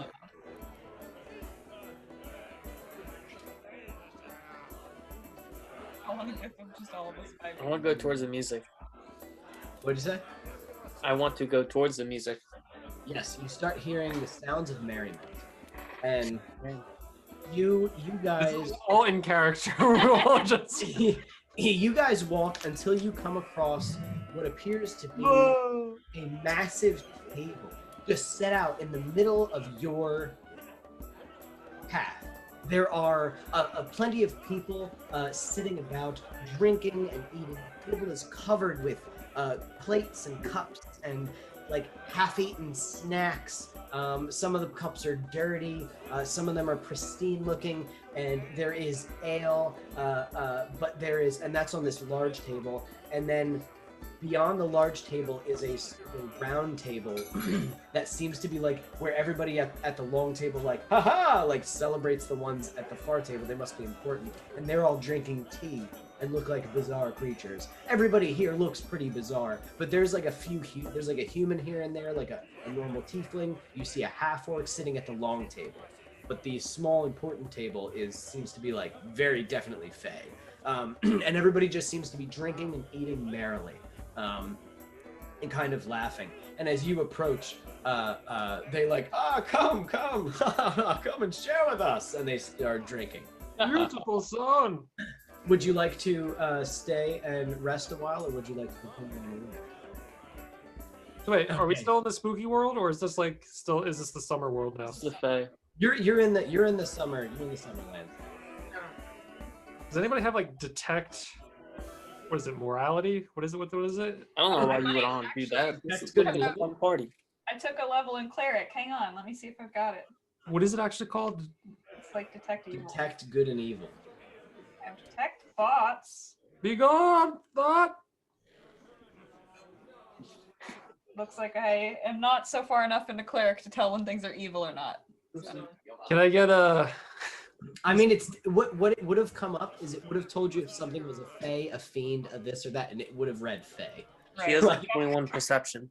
So can I use my Esther Craven trademark insight and see what's the vibe I get from these people? Do I think they're like Vibe check. Who are you looking at? The people at the long table or the people at the small table? It's almost like two groups. let's close. do the long table. Okay, roll insight for me.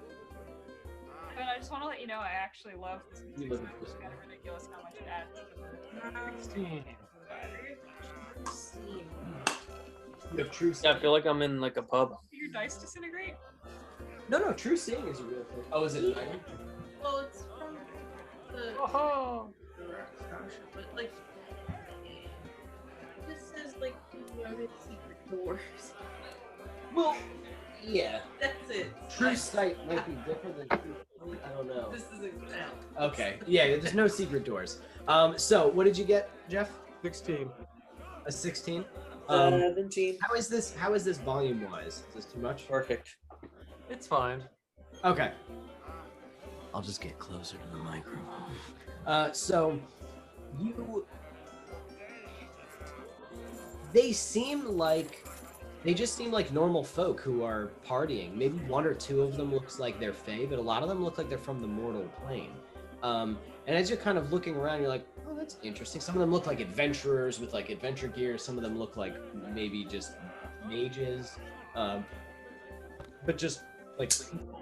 And some of them are like different races. There's like a gith in sitting there eating a turkey leg. You know what I mean? There's like I said, There's a turkey tiefling. legs? What? There's turkey legs? Yeah, bud. There's the food smells amazing. Is there open plates? Like, can I just grab something? There's always an open chair. There's always an open chair here. Yes. And one of them goes. One of them, almost noticing that you're thinking that, slides over and is like, and puts an empty plate there. Oh, I'm gonna sit down. I want to fire bolt the plate. Like I want to destroy the plate of food. You go to sit down, and the plate of food is annihilated by Astrid, who you turn, and Astrid's just standing there having destroyed it.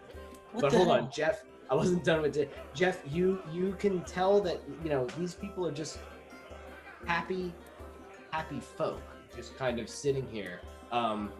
But the one thing you do notice is that every time they like down an ale and put it down, the cup will refill on its own. When they eat food, more food will take its place. How about the official table? What do I? Roll again. Roll a different one. And with them, yeah, you'd roll that. Just one. Pretty good. Investigation or insight? Insight. Okay, 17. 17. 17. This table is different. At this table, you can see 4 different bizarre creatures. There is a goose in a party hat, a unicorn in a fez hat, an elven fae in a baseball hat, and at the head of the table is a leprechaun in a top hat. I love this place. Are you going? Do you want to go over there, like, or are you just looking at them from afar? I'll approach them, but I don't want to really like ask for their attention or anything yet.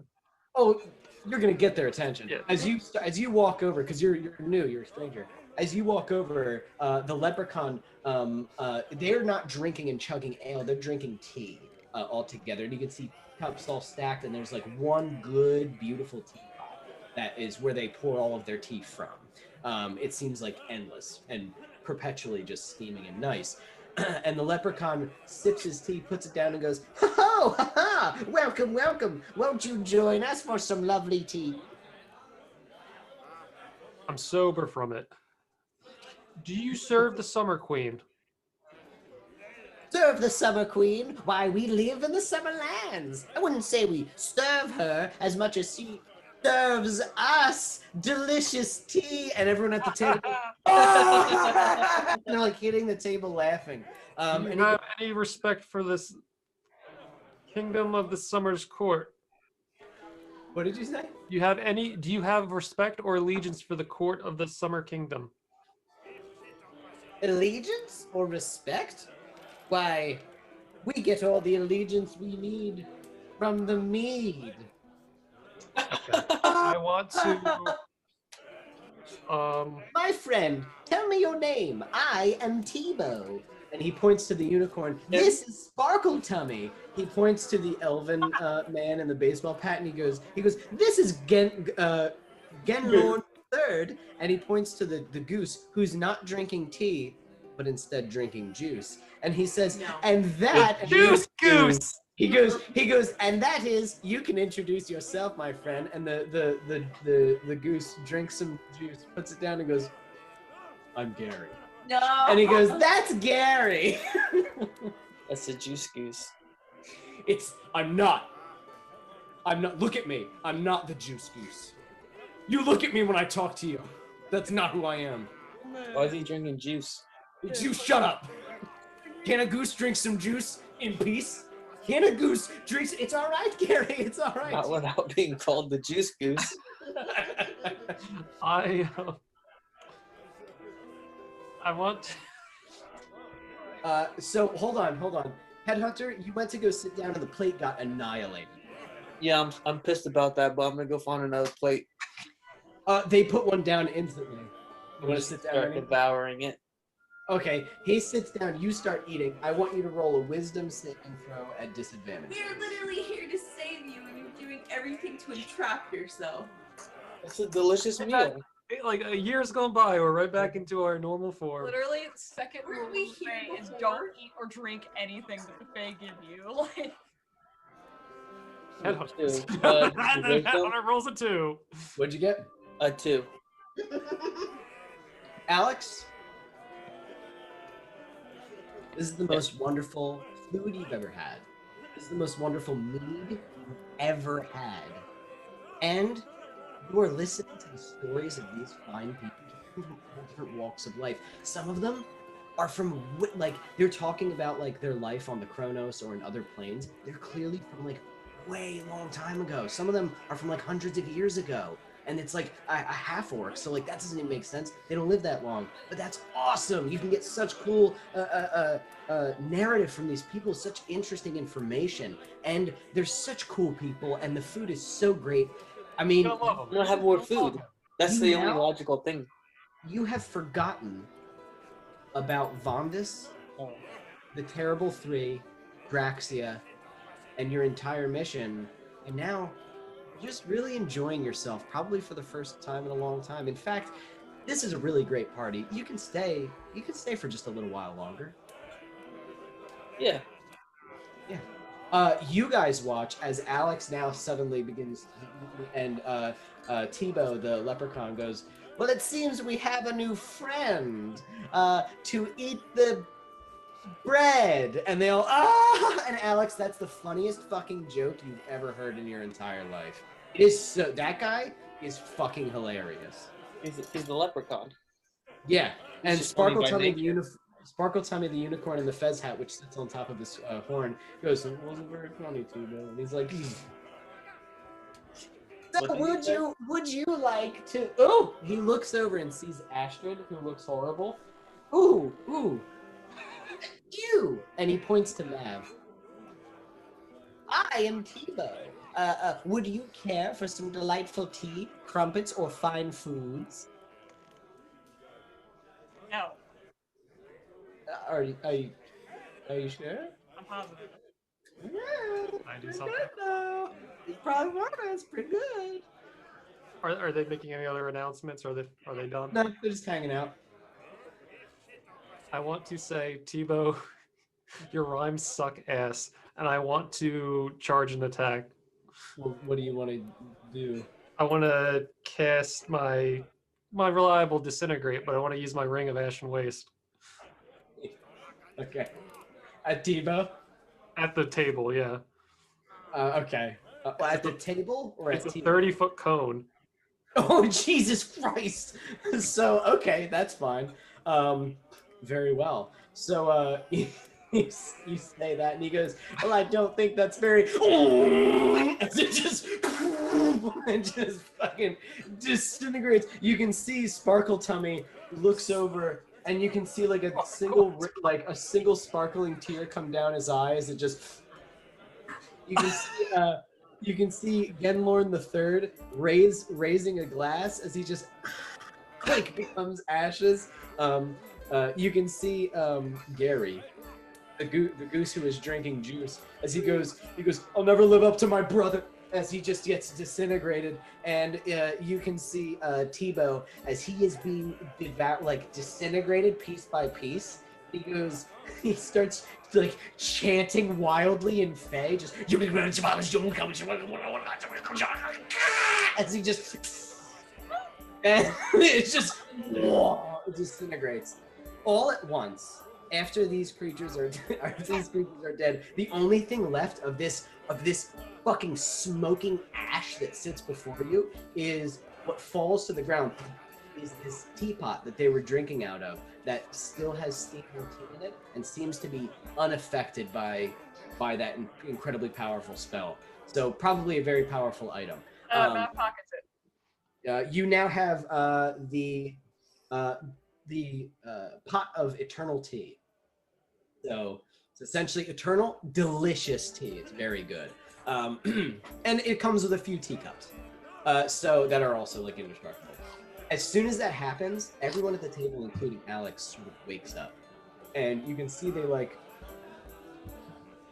sort of look around like, and some of them get up and are like, how long have I? And they begin to like shrivel and like they age like hundreds of years very quickly until they're just like dried up skeletons that kind of fall onto the table, except for one guy who is except for one guy who's just sort of like this plain looking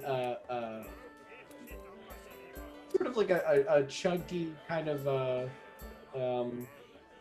yeah, just like a chunky normal guy, and he looks around and he eats a little bit more of the turkey leg. Damn. And he looks over and Alex is all the cool people he was talking to are now dead skeletons. My mommy's a skeleton. There's a little bit of food left though, Alex, if you want to. I want to raise a turkey leg to the other guy and just keep eating. He looks at you. What's your name, man? I'm Headhunter. You should probably stop the background noise. Oh, right. Party over? Party's over. Oh, am I snapped out of it? Yes. He goes, cool. Does the food really taste good? Or does it taste like garbage? Yeah, it's really good. Is it actual food? Yeah. Now that the thing is gone? Yes, but it's not refilling anymore. Now that I want to just take like a bunch of turkey legs and like put them on my arms, like stand up. Same. Am I right? Yeah. I'm I'm gonna gonna put it in my fanny pack, and he has a fanny pack. He stands up. Is it a fantasy pack? He looks at you. He turns it, and there's like this cool like magical sigil on it. He goes, "It's a fanny pack of holding," and he takes an entire plate and puts it in. I now know what I need. Oh wait, Vondis. We have to find Vondis. Well, I'll see y'all later. Chuck out. And Wait, he just starts Chuck, walking. Come with us. What? Come with us. Oh, that'd be great. I don't know where I am. I'm very lost. We're travelers here as well. Join us. Is this your path? This is our path. Will it lead me out? Eventually. That's great. Oh my god, thank you so much. I really appreciate it. Yeah. Are you guys like heroes or something? Yeah. Sure. Is she like your prisoner? And he points to Astrid. No, she's an angel. Our pet. Wow, that's what angels look like? That seems offensive and mean. Pretty cool. All right. Well, I'm ready to go. He gets up. Alex, what is your passive? Steps in a bear trap. My goddamn tibia. What do you ask? What's your passive perception? I think 10. 10. Okay, Alex, you and Chuck, as soon as you guys both stand up and go to take a step, Chuck kind of hits his face on the table, and you like you do the same, like boom, your mask like leaves a dent in the table as you both fall, and you can see that your shoelaces were tied together. There's like sticky black oil, and Esther, you look over and you can see Borgle riding one of the caterpillars, and he's riding it away, and he just goes. Can I fall out towards him? I want to punch his head off his body. No, we need You can kill him. As Borgle goes, and the gazer goes. You you have bested my tea table. Well done. Disintegrate. You guys travel. You travel for a little bit. You travel for a little while longer, and let's just get The leprechaun chanting in Latin as it's a fire. That's an image that's gonna stick with me, unfortunately. to be like 80, you're gonna be chuckling at something. I'll go, what are you thinking about? The leprechaun. You guys are walking. There's And- a lady that knows. As you do, Stairway to heaven. Done. Thought that was a fun part. I just wanted to stop. I really like the soundboard you got. As you come on, fucking, it's this mouse. The mouse double clicks everything. Mouse. Ain't that a bitch? The mouse is making the noises. You guys are walking, and as you do, you can see that there is one large patch of woods, and up ahead that beyond that patch of woods, you can see a massive golden castle, the summer castle. And as you approach it, suddenly it gets washed away, and instead it's replaced with what looks like a huge arid desert. And Borgel goes, "Oh, fucker." And he looks over, and you can hear the sound of, and it's like a flute. And out of the woods comes skipping a satyr while he's playing a flute, and he goes, "Hee hee, ha ha, hee hee, come and see. Spingle-Pinch has played for thee. Your path is gone, but for only a little. It I shall wanna return check if him you out. solve my riddle, hee hee, I ha wanna ha, cast- ha I love ha." that you wrote this. You want to catch banishment? Yeah. He lives here. No, I want to hear the riddle. If the target is native to the plane of existence you're on, you banish the target to a harmless demi-plane. Just nothing. I A want to soul hear box. the riddle. Great. What? While there, the target is incapacitated. Okay. He, What? he remains there for 1 minute. For 1 minute? Yeah. Okay, so what does he need to roll? He has to beat a charisma saving throw of 20. Alright, I'm gonna roll. Let's see if I get a natural 20. You ready? Rebar. Close. I got a 17. Charisma? Charisma. Well, he's got a +7 to charisma. No, okay. So, he goes, "If you solve my riddles," as he just gets ripped out of the universe. Just. He was hit by like an invisible car. Let's go. You just leave. No, I want to wait a minute. I want to hear the riddle. So did the mirage disappear? Do we want to wait for the riddle? Scratch goes, "I like riddles." I like Did the riddles mirage too. disappear? Yeah, he's fucking gone. All of his magic went with him. He got slate wiped out of existence. Amanda could also see all my riddles and their answers. Yeah, No, I'm not. Oh, good. Do you proceed into these dark, spooky woods, or do you wait to hear Spingle-Pinch's riddles? Yeah, and can you make a portal? What, me? Yeah. To what? From here to the other side of the mirage. So when he comes back and everything pops in, we can hear his riddle go, "Great, we wanted to know what it was," and then walk through the portal and get past No, whatever I can't do nonsense. that. Can we just let's just keep walking. All right. Okay. I feel like Evan spent a lot of time coming up with riddles in this I very character, much but didn't. I looked up the first 3 riddles I could find and used You those. should know better by now. I'm honestly surprised you didn't kill him. That would have been my. I thought you were gonna shoot him in the knees or something. I like riddles. But still, he's now, as you guys are like, "Fuck it," and you start walking into the dark forest, he's sitting in a He's demi-plane. incapacitated. So he's he's just Spingle-Pinch. Teaches them. Riddles. Can it be one? Since it's a demi-plane, can it be one of Jeff's demi-planes? It doesn't matter. It's just you pick it. It's one demi-plane you went to. Jeff, do you remember any of the pocket dimensions? What things you have in We have there? zombies. We have swamp goo. We have the eggs. So he goes. You're like, "All right, let's go." And Scratch goes, "Where'd he go? Where'd he go? Huh? He okay?" He's probably dead. We zip over and you can see Spindlepinch is sitting there and he's like drooling because he's incapacitated and his flute and he's going and you can see on the ground of this same thing something is dragging its way towards him, and you can see that it's half of a person that you probably like threw in there as one of the random bodies that somehow got some of Astrid's goo.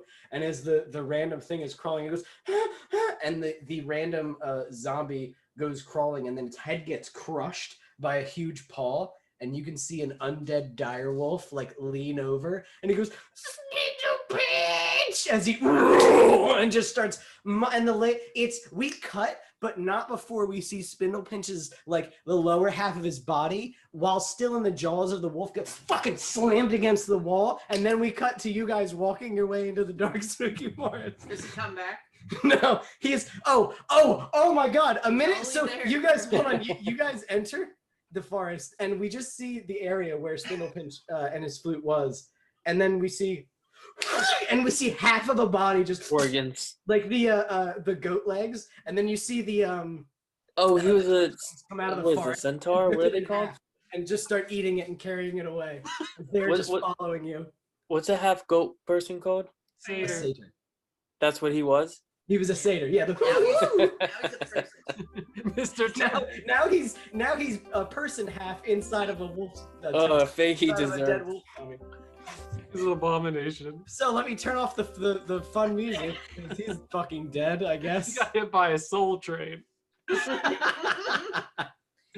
um. So, okay, there we go. This was the loud one. Spindlepinch.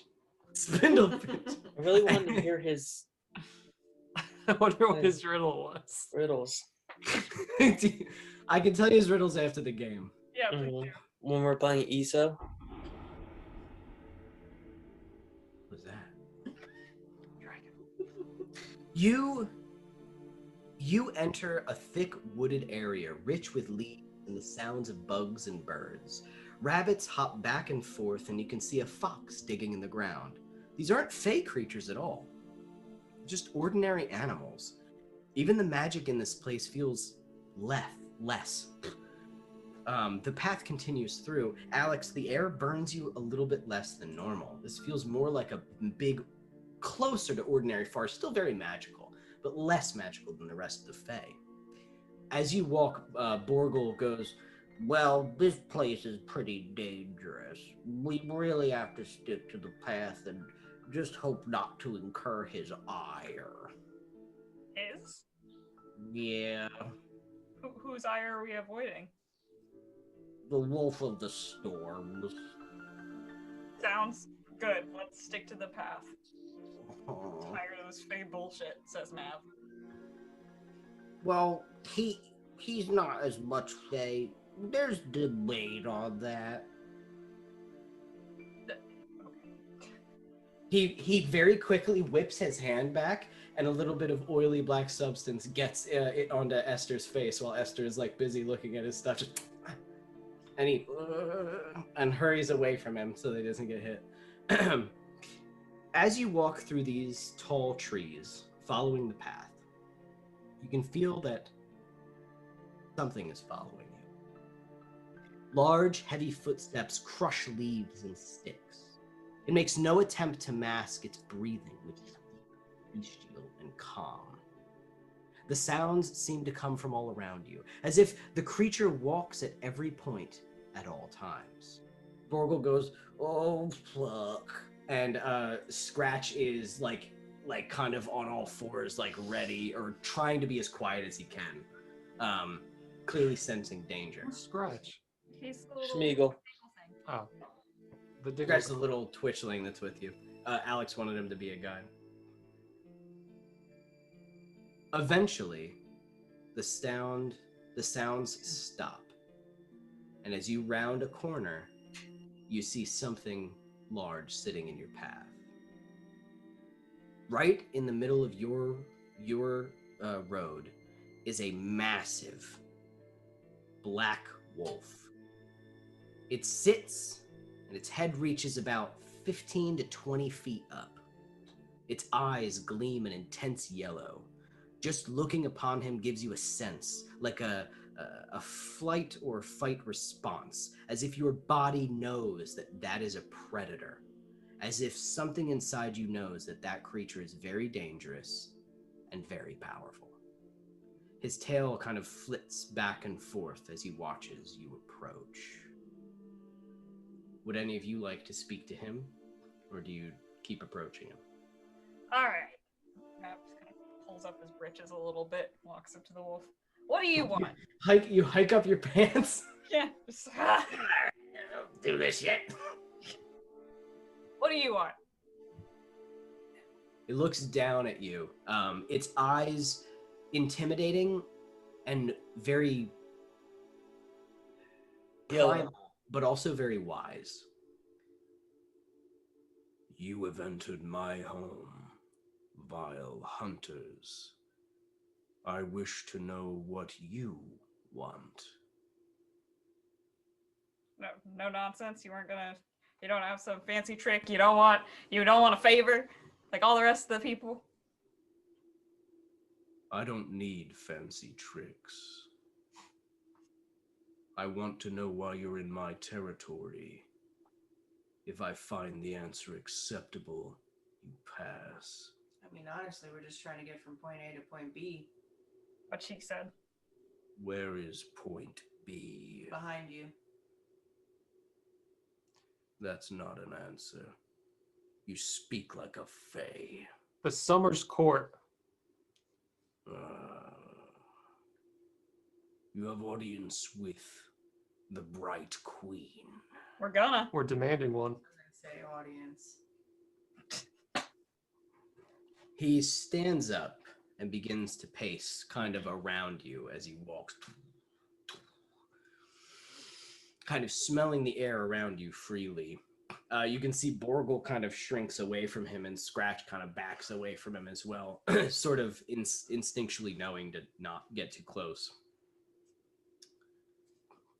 And why is it that you seek audience with the Summer Queen?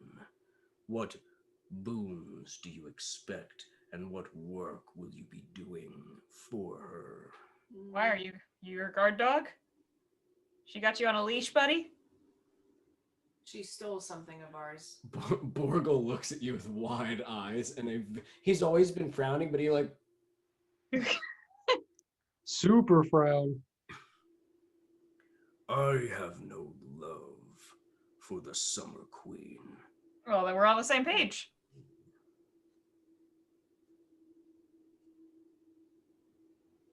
You are enemies? Yeah, she took something of ours and we're coming to take it back. Interesting. He walks and gets very close to you, Esther, until his snout, if you allow it, gets like a foot away from you. And he breathes in. As he breathes out, you can smell that there is like, and as he gets closer, you can see there's a lot of caked blood around his mouth, and you can like smell blood coming off of him. You have the smell of the crow. Interesting.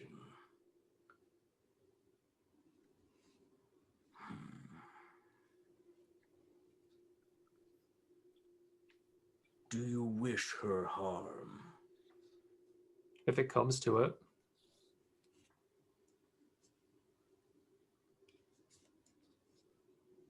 If the Summer Queen falls, there will always be a new one.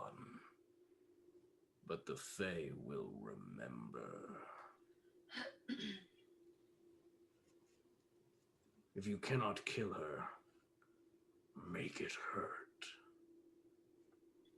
And he walks around you one more time until he gets to Mav. And he goes, you. Take this. And as you look... Kind of goodies today. As you look, like you turn around, and he spits out. A There's little a guy. bottle. Okay. It's about like this big, I would say. Mhm. And it's just this blue bottle.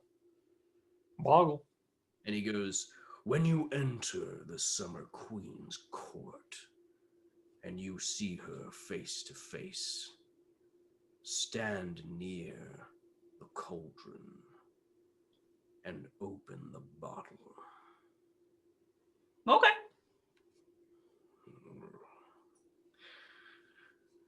He turns, I am satisfied. You may go through my forest. Take care not to step on the animals.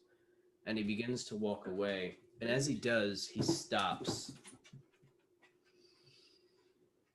And he catches the wind and he's looking right at Alex. Motherfucker.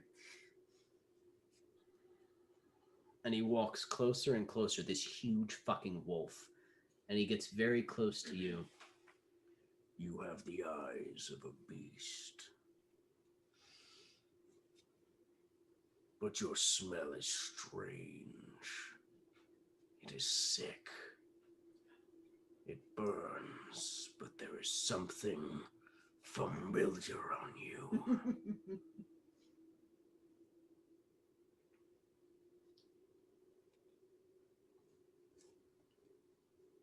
What is it? Where have I seen you before?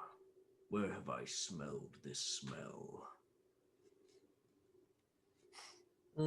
Old Spice. I do not know this Old Spice.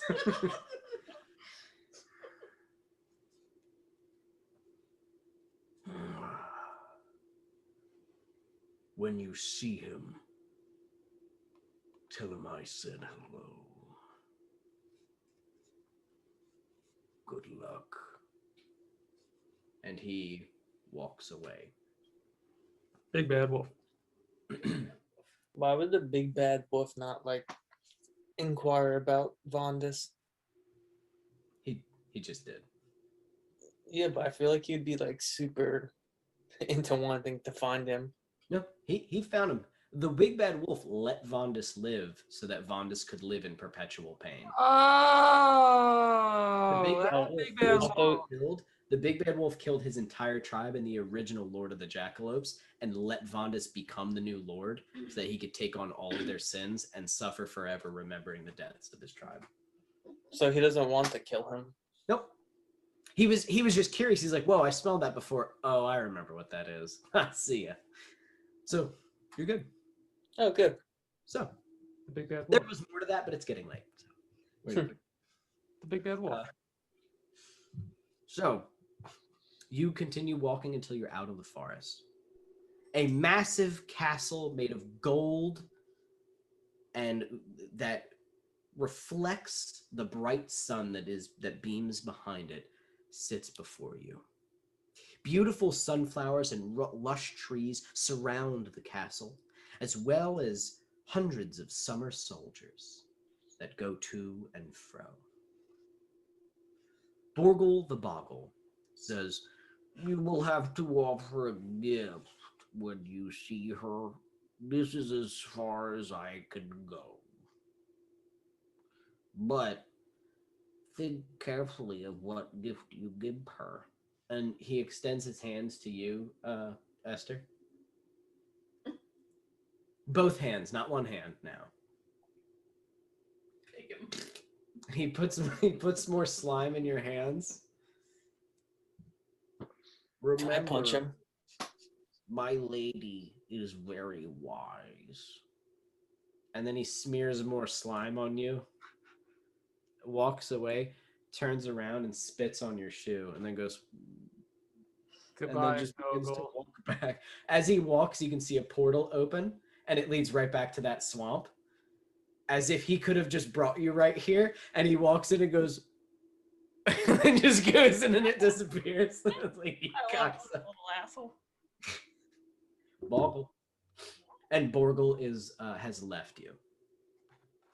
Boggle's now in hell. Mm-hmm. So Well then.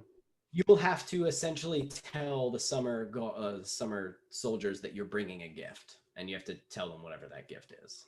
Winter soldiers. Yeah, eventually, as you make your way down, you can see a couple of these summer soldiers reach you. These are the same guy that you fucking blew away before, Al. They go, halt, travelers. Halt, travelers. What boons do you bring our fair lady of the summer? Well, let me see what else I have in my pockets. None of your business. Unacceptable. Literally their business. We must know. Gold. Come bearing. I want to talk to your lady. And do you bring a gift for the lady? I do. Is it nice? I totally forgot I had a whole symbiote living on me right now. I'm like going through my. Gross. Watch this. And Mav turns around. He chankles around in his pockets for a little bit. He turns back. And it's it's a candle with rope and string tied around it. And at the very bottom, it's a bell that's holding on to it. I call it an alarm. You hang it up. This will burn for exactly 5 minutes. And then when it burns, at the very end, tink, tink, tink, tink, tink. It wakes up. Amazing. Does it explode? Ah! That's for you to find out. That's part of the surprise. Very well.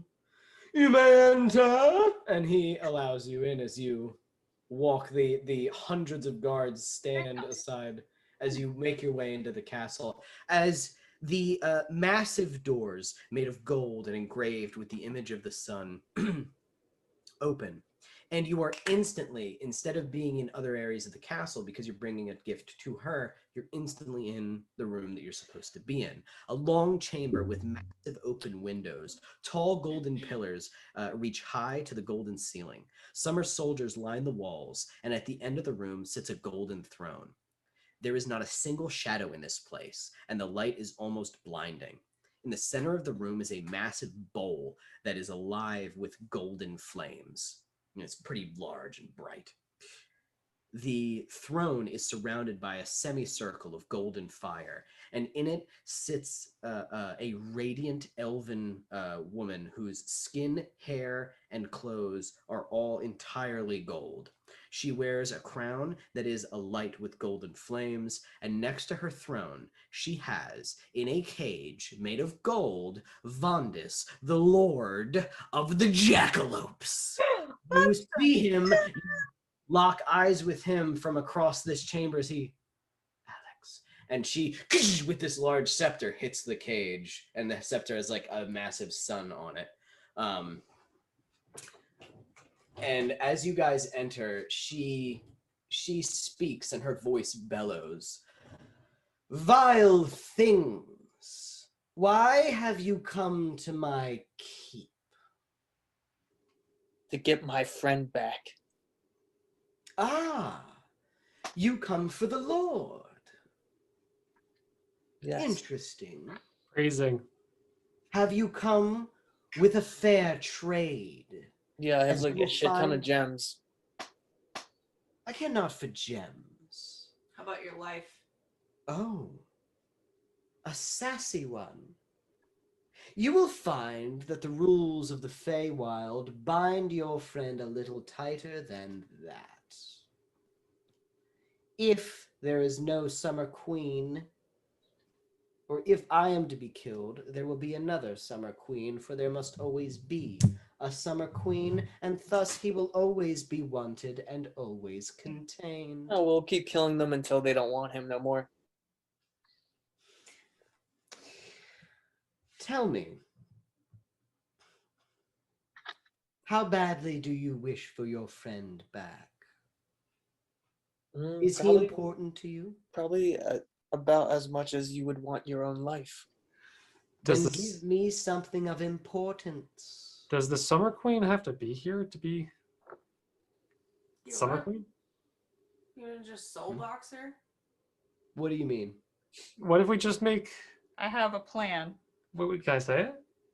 Do you want to say it or do you want me to explain it? This is all out of I character. don't- No, we're not saying this. No, in this front is of in character. Why don't we make Vondas the No, summer? no, we can. It's almost like you guys were like before you walked in there. Hold up. Borgle was like, you have to go there so you guys can have a conversation. You can plan. Go ahead, Why strategize. don't we kill her? Just make Vondas the summer queen.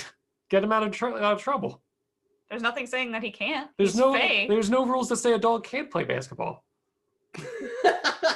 It would get him out of trouble. Vondas is already a lord though. He already has a That would be a title. promotion. You would have to find a. So let's say you were saying this. Borgle goes, but he is already a titled fae. You would have to find a creature with no title. Well, here. I look at Scratch. Scratch, you want to be Lord of the Jackalopes? Yeah, rabbits. There you go. We just replaced the line of succession. It's either him or Borgle. How quickly can we find the sea hag? I don't really. I mean, I don't have This her is- number or anything. We could also call the Death Moth lady and see if she wants to be. No, fuck her. Okay. Scratch, you're up. You wanna hag? No, you're gonna be Lord of the Jackalopes. Okay. There you go. Line of succession. All right. It cuts back to us breaking down the door. Summer queen. You walk in. Yes. My God. Move. And she says to Alex, like, get out of the way. And you can almost Alex, make a wisdom saving throw.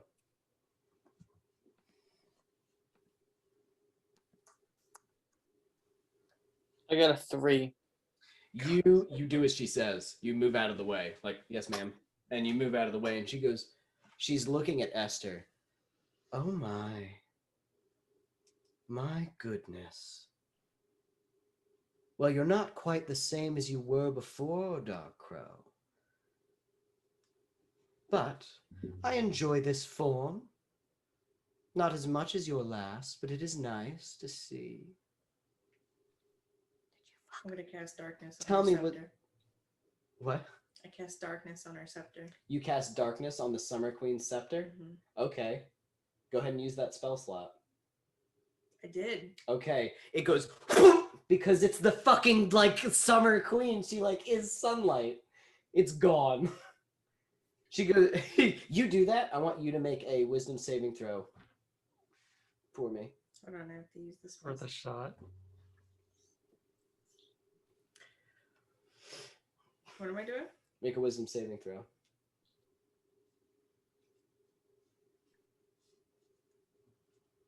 23. 23. Yeah. I flip her the bird. She goes, sit down, bug.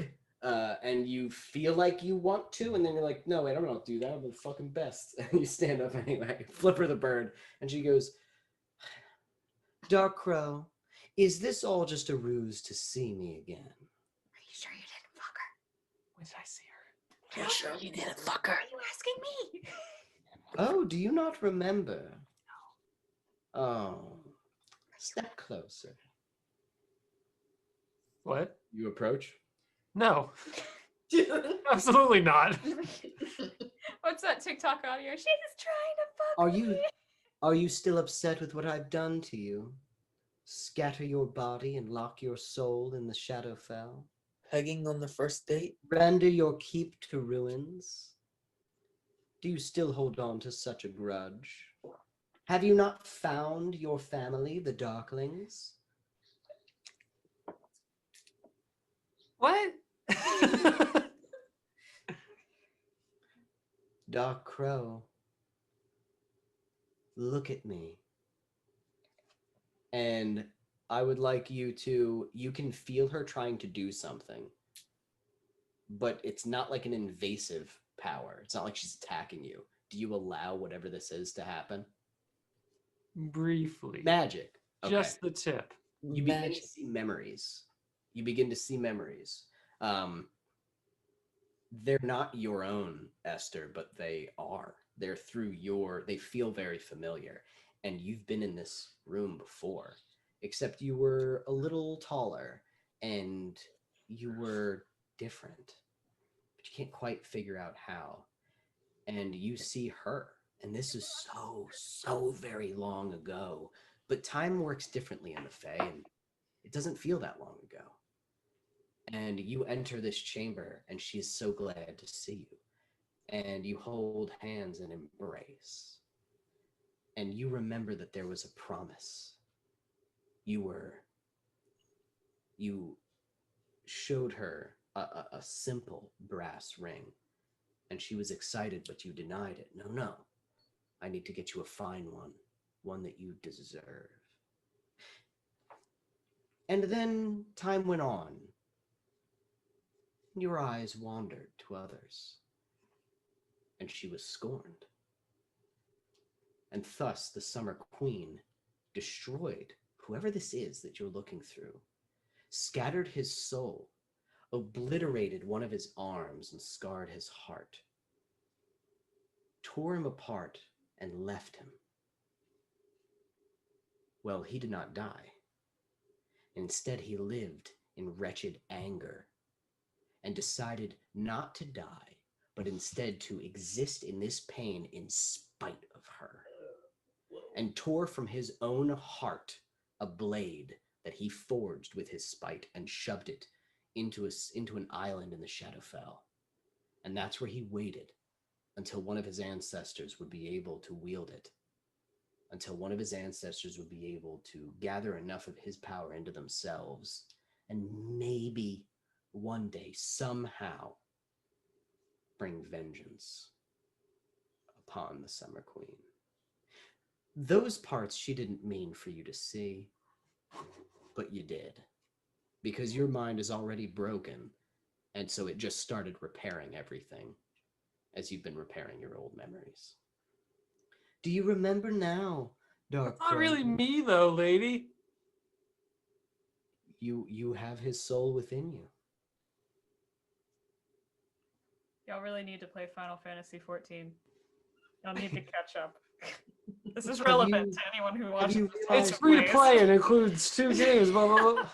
Have you realized your guilt, Dark Crow, and have you come to make right what you've done so wrong? I'll never admit I was wrong. I want to summon Mr. Marbles. Okay. Do you remember what I said to you in the beginning of this thing? What I sent to you? Yeah. Hint? Okay, that's fine. Don't worry about it. Okay. All right, so you summon Mr. Marbles. Mr. Marbles lands all the summer soldiers. Oh my goodness. So this is how it's going to be, is it? Not yet. What? Why can't you? Why is keeping the Jackalope so important to you?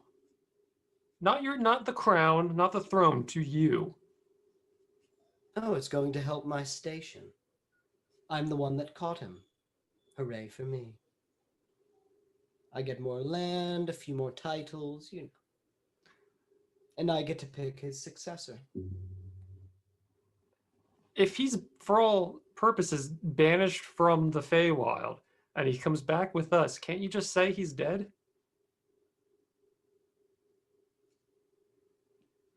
I could. Why would I do that? To help a brother out? For your own life. You are the one who owes me, Dark Crow, for all that you've done to me. Damn, crazy ex. So, I'm a sword. A sword's X. Like, so, Jesus Christ. Summer Queen, were I to fulfill my promise, could we leave with our friend? Yes. I'm not gonna fuck her, but I'm gonna marry her. Sounds good to me. Does that? Are you ready to make that promise? can I see the Is there legal fine documents prints? on this? What is the promise? That's not how the Feywild works. A marriage. Do you want that? If it gets us Vondas and we can leave, yes. You would Are you marry gonna someone stay you don't here? even know for I'm never fucking coming back to Vondas? the Feywild. Who supposed to say that you're not going to tie yourself to the Feywild. Would I? What?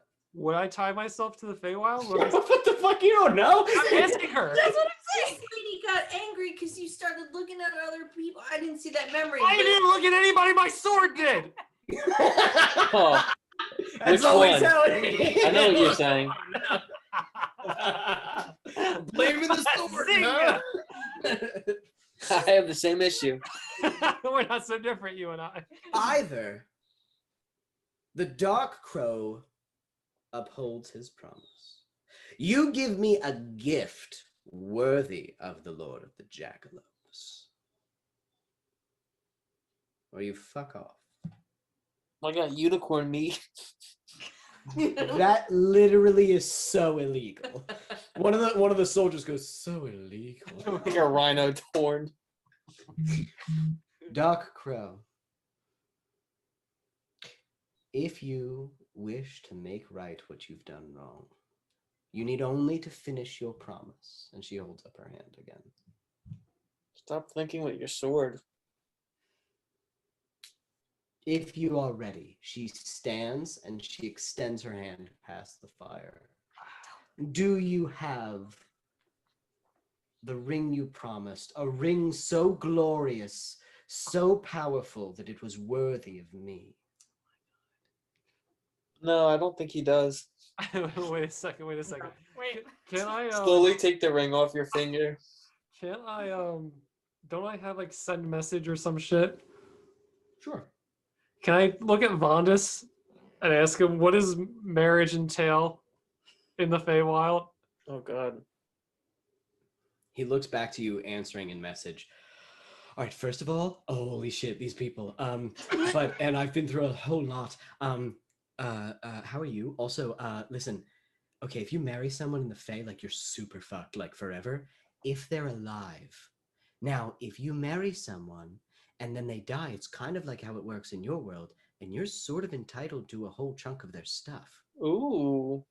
And it's even if they die, you know, like a second afterwards. The problem is, and listen very carefully, this is of utmost important, she is literally in, and it runs out of, like, you can only say so many words in message. Do you want to do it again? Yes. While this is happening, can Mav just be like, I need to piss. Where can I piss? Can this wait for 2 seconds? You may follow me. I have to pee too. I take out All my right, phone. come on. It's a piss party, I say. Golden showers, get it? And all the soldiers go, ha ha ha ha. And she goes, enough. And they're like, and Vondus, these fucking people. All right. they lead you to a Here's the look after them. a bathroom. I'm splitting the party. It's a Sorry. trough. That's fine. That's fine. We're not in. This isn't going to be real combat. We don't have enough time for that shit. So they'll lead you down one of the corridors to these beautiful golden rooms with beautiful golden toilets. While we're there, can I hit my stealth?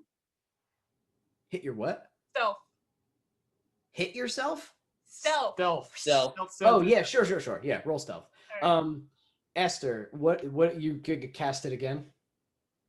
Okay, she's literally like impossible to kill by normal means. All right, so if you were coming in here with your knives and your bullets and your spells, the only person who could probably do a little bit of damage is Alex, and that's only because of the radiation. I don't think it would be enough to kill her. So you have to be clever about this. Any damage that's coming to her ordinary and from the outside, she's nearly invulnerable. But if you have something, I don't know, like she's hot, so if you have something that's can hurt her in some way, I don't know. Mav? 26. Okay. Alex, you look and Mav is gone, and the soldier goes, and this part was built. Can I roll stealth too, or should I be a distraction? Go ahead, roll stealth too. Well, I'm gonna ask Mav, like, what his plan is. He's gone. Okay. What do you want to do? Do you want to just? You're kind of alone. If you roll Can I stealth, you stealth probably kill kill him? this guy without them noticing. Yeah, I want to stealth kill this guy and take his armor. All All right, roll stealth to see how loud it is. You'll kill him, but you're gonna take his golden armor. You have a disguise kit, don't you? Yeah. You got some gold paint in there. If you Willy want Willy. Where's my feats? Abilities. Stealth 11, 15. Okay. You how do you kill him?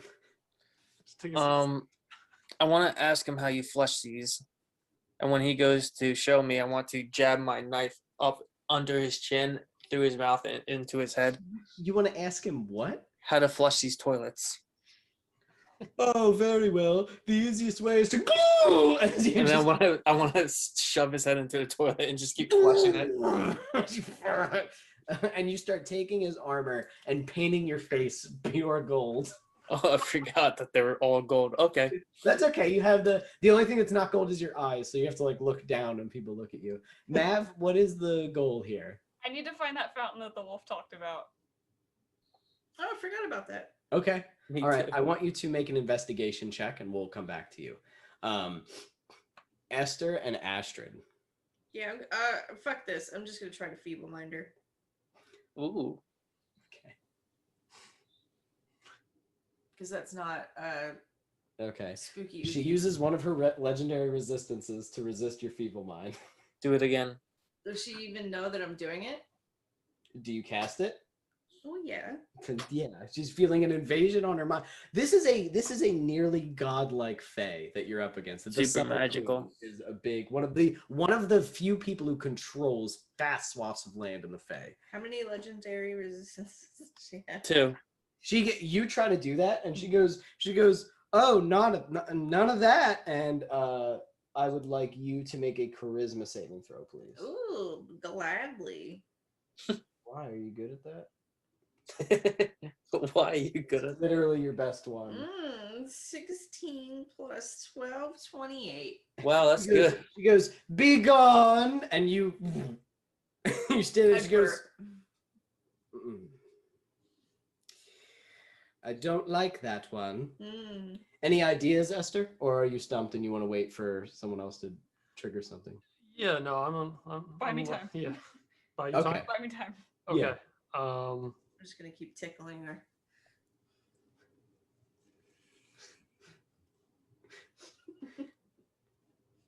how With long people? ago No, I can only do that once. Okay.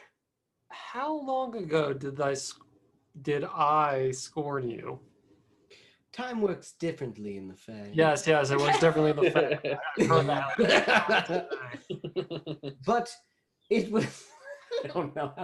It was before the moon saw the sky and it professed her love to it. Wow. But It was after the sun bore its children and long before the fish screamed in the great bubbling. But it was after the sundering and before the restoration. It was after the full moon was not yet pale enough to shine a light on the Eastern Kingdom. Pretty much. Actually, that's not bad. Yes. So But you I'm like- do remember. I'm like 40. Huh? I'm like 40. That it's impossible. Yes. She's Listen, 12. listen. It's listen. It's not about it's about the soul inside. You are his ancestor, but you So- went through quite a bit of trouble to absorb pieces of his soul, did you not? Okay, so long as we're speaking the same language here. But if we're gonna get married, then we can't just spontaneously do it here. We need some sort of ceremony. Yes, we can. It's the Fae. What? We do Be a everything witness. spontaneously. Marriage, please. What did your investigation get? Oh shit! I just rolled. Guys, It was 19. Guys, I'm actually. floundering. 19. Hurry Okay. the fuck up. Mav, Oh, Mav looks is like there's looking. only one option we have here. Mav is looking. Alex, what are you doing? Playing paint my face in the bathroom. Finishing. You want to touching- follow Mav, and in order to help Mav keep guards away from him. Can I see where he is or no? So there's like not a lot of shadows here. it's very hard to stealth, like on purpose. So he's mainly like crawling around on the ceiling and stuff. So if you just want to keep guards busy and take them out whenever they notice them, we can do that. Yeah. Okay.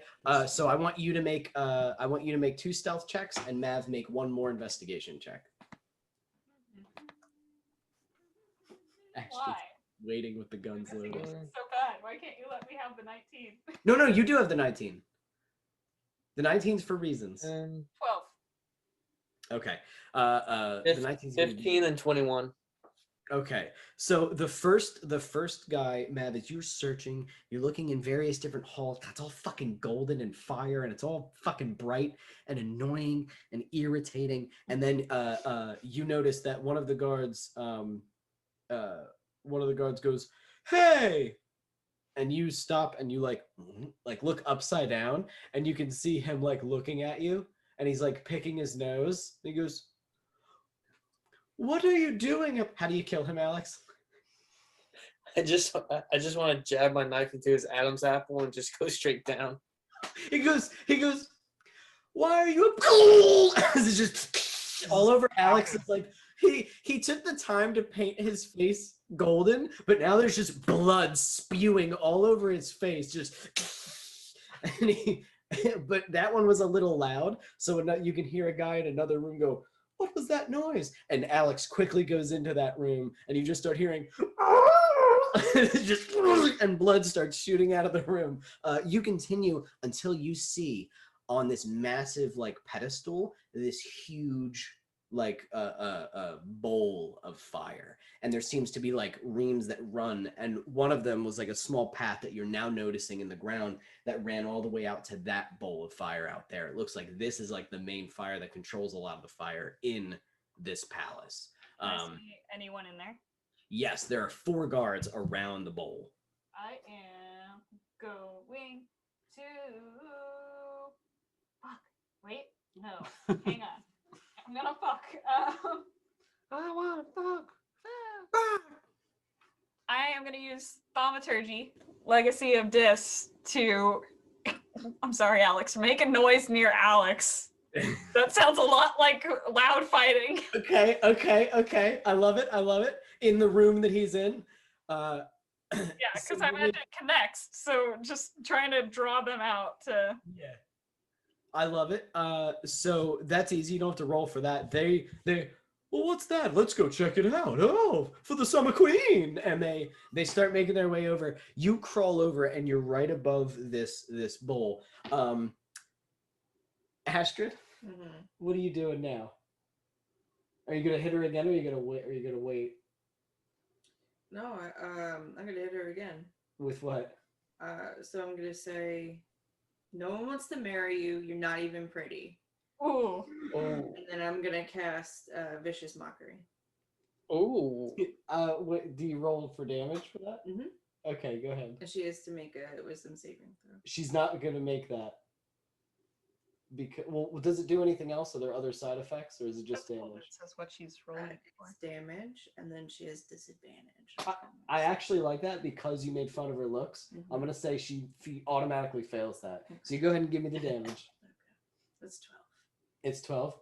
You say it. She goes. It's not a big move. She goes, and you can see like her eyes flash for a minute, and she like, and the fire like dies really quickly, and all the soldiers go, ooh, like going, oh fuck. She goes, you literally rotting wench. Yeah, I'm prettier than you. Oh.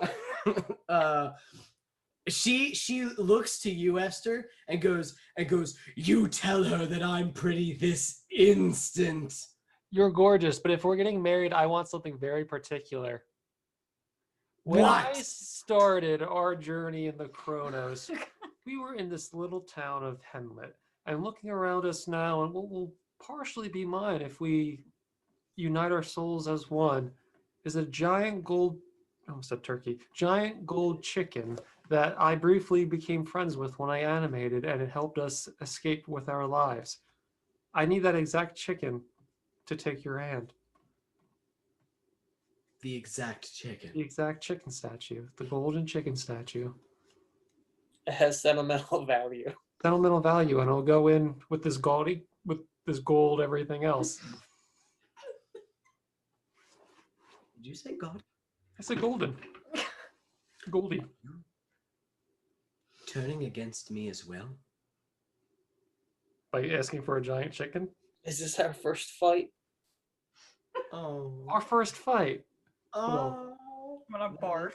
Well, technically, it's our second fight. The first fight you didn't survive, and she boops your nose through the fire. As she does that, a giant golden chicken. The giant golden chicken. Easy peasy, darling. And she snaps her fingers and make a dexterity saving throw. The crime scene in Henlet all of a sudden Yeah, it's covered in caution tape. It's like in a vault somewhere. Blood all over it. recovering 1 year after the incident of the terrible 3. Time just for fingerprints. Boom. A This giant hammer. flaming golden hand picks up the gold. 10?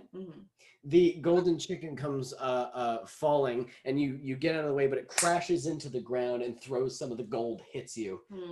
And you take 400 damage. 8d6. you take 78. No, you take 7 bludgeoning damage. Oh, no. And she goes, oops. And Still the pretty giant there. golden chicken is there.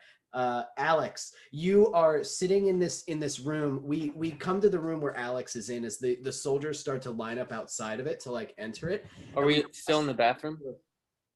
No, this was the room that you bolted into Okay. to kill the other guy. We go through the doors. The soldiers are like, are you ready? Ready. And we go through the door. As we can see Alex sitting there. There's 3 dead bodies. He's covered in blood, wearing all the golden armor, and just going and like stabbing another one. He's like, my children, my golden children. As you and you look towards the door as it gets kicked open, and like 4 more guys come running in, and you're just like, you're like ready to fight. I want to feign arrest. Oh, I like that. So you put your hands up as they begin to surround you. Are you gonna wait for Mav to trigger what Mav's gonna do? Oh, I didn't know there was a trigger. I'm Mav's worried about to about do something. So you begin to feign arrest as they begin to close in. We'll get to you in 2 seconds. Mavicos, you are standing right above the cauldron. What would you like to do? I pop open that bottle. Okay. You Esther, something big is about to happen, and more not Esther, Jeff. Something big is about to happen, Jeff, and I know that you like to say things. This is akin One-liners. to somebody fucking up the power grid, right? So is there anything you want to say to her before shit hits the fan? She's sitting there looking very cocky. She just brought you the golden chicken. She holds her hand out. She's expecting a ring. She's expecting you to marry her.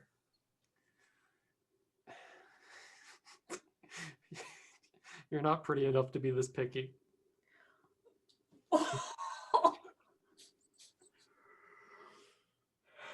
You dare! And the fire rises, and as the fire rises, you kiss Mav. You open up the bottle, and it is a huge, like, horrifying howl with a massive gust of wind from the north wind that spews from this bottle. The only thing strong enough to outwardly extinguish the flame of the Summer Queen was the breath of the big bad wolf. As it, you actually get thrown off of the roof, just like, as you're flying around with the fuck. But it is filling the room like a hurricane and just destroys it. Alex, at this moment, all of the torches goes out and all of the light within this massive bright castle extinguishes, leaving it to be almost pitch black. I want to activate my night vision. As soon as that happens, you activate your night vision, so Girl. the eyes of your mask glow, and all of the veins on your body are glowing green. As the summer guards go, uh-oh, what do you want to do to them? Just ravage them. Okay, so we'll get to that. As soon as that one of them goes, and you grab the spear and just fucking like crush his face with the. Do you want to activate your like? Yeah. So you make a cloud as they're like, and you just start fucking grabbing them and demolishing them.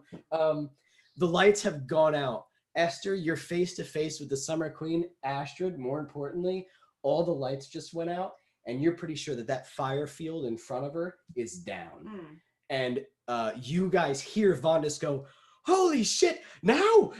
Do it now! Whatever you're gonna do, do it now, I guess." What would you like to do?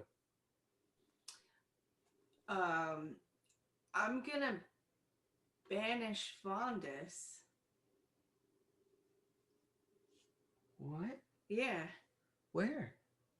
Oh, you're gonna use banishment to Okay. send him to a demi-plane for a minute. Oh, that's a great idea. Okay.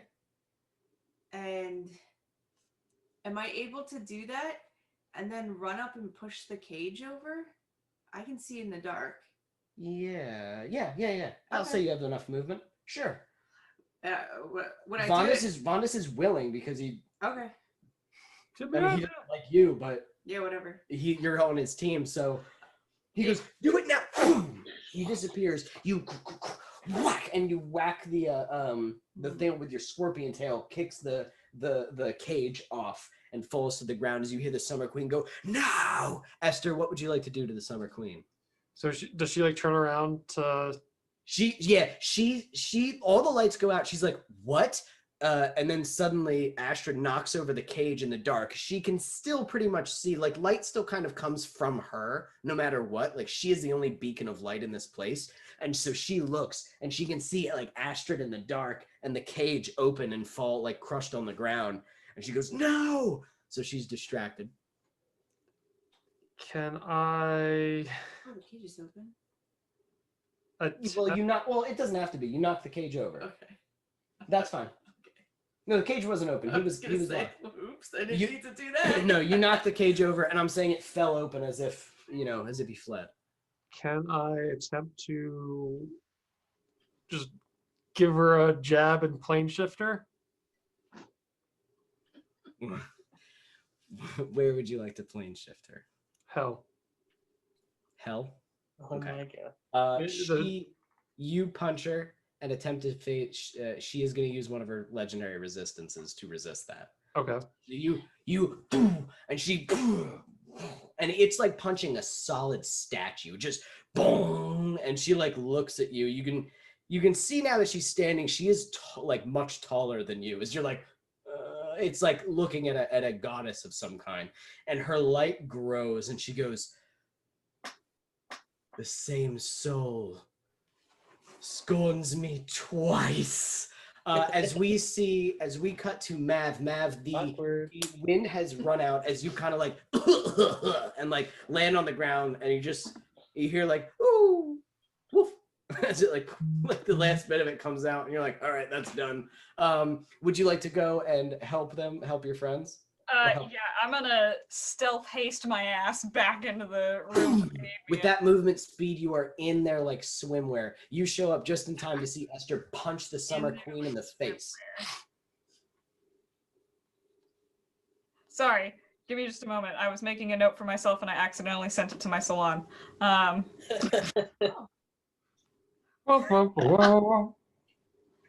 The great dragons of the north. It's a knitting note. So Talia's high again. it's nonsense. It's just like CBR11 because I'm on chart B row 11. So it's just like, okay.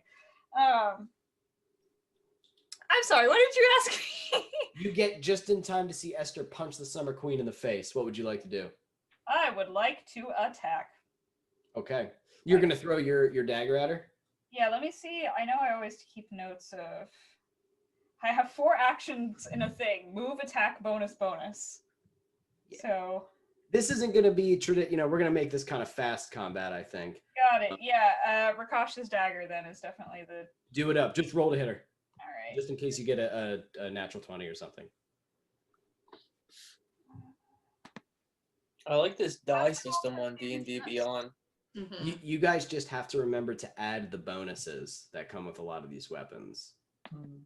I might have Because to- Rakshas's dagger does 3d6 on hit. Next time when we get it up on the browser, you'd be able to. Mhm. Or wait. It's 3d6 plus 1d4 plus a 8. Hmm. We're Okay. trying to see if there's a way to do it in D&D Beyond. Well, just roll 1d4. You click it twice. You click the dice twice before you roll it, or however many times you need. Oh yeah, you can do that. Oh, I see. 73. So if it's a Let's D6, try that. click like 1, 2, 3, and then You hit do it roll. all Oh, but three. you're saying roll to hit. I'm sorry. I'm the asshole. 2 seconds. Oh my god, it's been so long. What do I add to hit? Is it Oh, she needs proficiency? one more legendary resistance. Is it this one? He burned one with feeble mind. He just burned one. Bad boss. 8. 8. 8, not good. Boom! She just whacks it out of the way. You dare! Alex, we see Alex as you spear one of the soldiers with their own spear. Oh my Another one jumps on your back, stabbing you, and you pull out a pistol and fucking blow his face off. Yes? Or do you get 2 attacks? I'm sorry.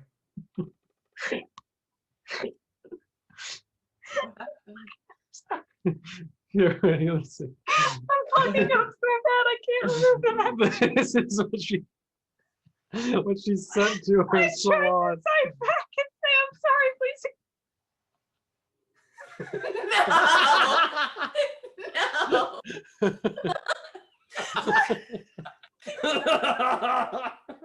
Monkey. I haven't seen that movie yet, but so she You're not welcome back, Terry. Please never show up. She in her hate and rage releases a torrent of fire that just blasts out. Is anybody immune to fire? Me. You're immune to fire? Yes. You're resistant to fire. Hold on. Yeah, I was gonna have this when she said the same soul, blah blah blah. When she had turned to Astrid, I wanted to turn into a dragon. Oh. Okay, I'm gonna do it at the same time that she's doing this. She blasts radiant flames erupt from her, filling this entire area, scorching her own men, heating them up so much that they're exploding in her unbridled Popcorn rage. kernels. What? Like popcorn kernels. That's right. Now all of you are back to 100% health, right? Mm-hmm. Yeah. Good. Because her what? Did you say no? Yeah, she did some damage. She threw a chicken at me. Oh yeah, but you're not. Okay. She blasts out all of this fire, which does 50 fire damage as it just like hits everybody except for Alex. What is that? What? 50. No, that'd be 25. 25 for you. For you. 50 fire damage slams into everybody as they get cooked. As the flames erupt and fly through, Esther, you pull your cloak like over you and then spin as the cloak becomes wings and you become a massive dragon before her. Oh, bitch. And she looks and she goes, "That is not the Dark Crow." As you like roar above her. And she like, "What?" Like just looks at you like, "The fuck is that?" And what would you like to do? I want to see what Astrid is doing. Astrid, you knocked the thing over. You're right next to her. She's now staring at this massive dragon, who she clearly underestimated you guys. and is Yeah, not did you sure. ever think maybe you had the wrong person? And then I'm gonna finger him death. She looks at you. Go ahead. You save from it. It's just I do it. You want me to roll damage? Oh, what's the save? 20 con. 20 con. If she saves, what happens? You take All right, last legendary resistance. it. Why did you do that though? Why would you laugh at? Oh, I can use it twice, so. Oh, she's Next. legendary resistance. Go ahead and roll damage. Oh no! Like, next turn. Well, she still takes half damage. Oh, even with a legendary. She resistance? saves, but she'll still take half damage. Yeah. Okay. I look like But shit. some moves just like feeble mind just doesn't work if you save. I have to look at them. Or Oh wow, look at that Right. damage. That's a lot of damage. 54. 26, 27, right? Something like that. You're not writing down numbers, so. No. So. It's got it all up here, baby. I got it all up here, baby. You fire into her. I go with what sounds right. You fire into her, right at her face, I would assume, as it burns and eats and melts her face, as half of her face, kind of like how you look hideous on half of your face, you melt her face as she screams, "Is oh, you bitch!" Now your looks "Ah! really match your personality. I'll fucking kill you. Alex, you have slain all of the people in here. Do you go and return to your friends? Yeah, I want to just, while roiding out on radiation, I just want to tackle and pin down the queen if I can. You come running in, like slobbering as you're like a size larger. You're like 9 feet tall at this point, just boom, boom, and glowing green like Bane as you just come in and go charging for her. Legendary resistance. All right, let's do strength. Roll strength for me.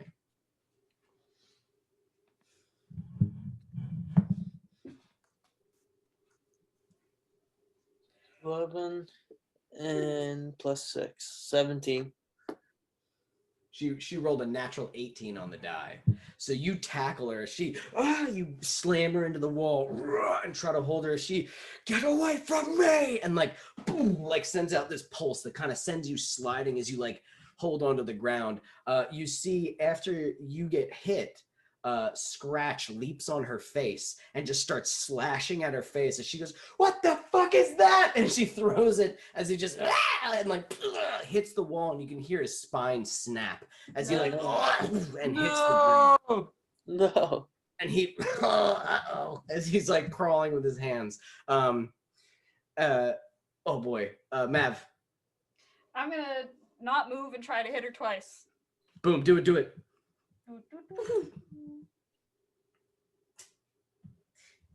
I won't. It rolls something. Probably so loud. Okay. Oh, I'm sorry. Okay. Nat 20 to hit on one of them, Oh, Wow. fuck yeah. All right. and then come on. 18 plus 6 on the other one. Yeah. Roll damage and then roll damage again and double it. Okie dokie doo doo doo doo doo doo doo doo doo. That's not what I wanted. Ooh.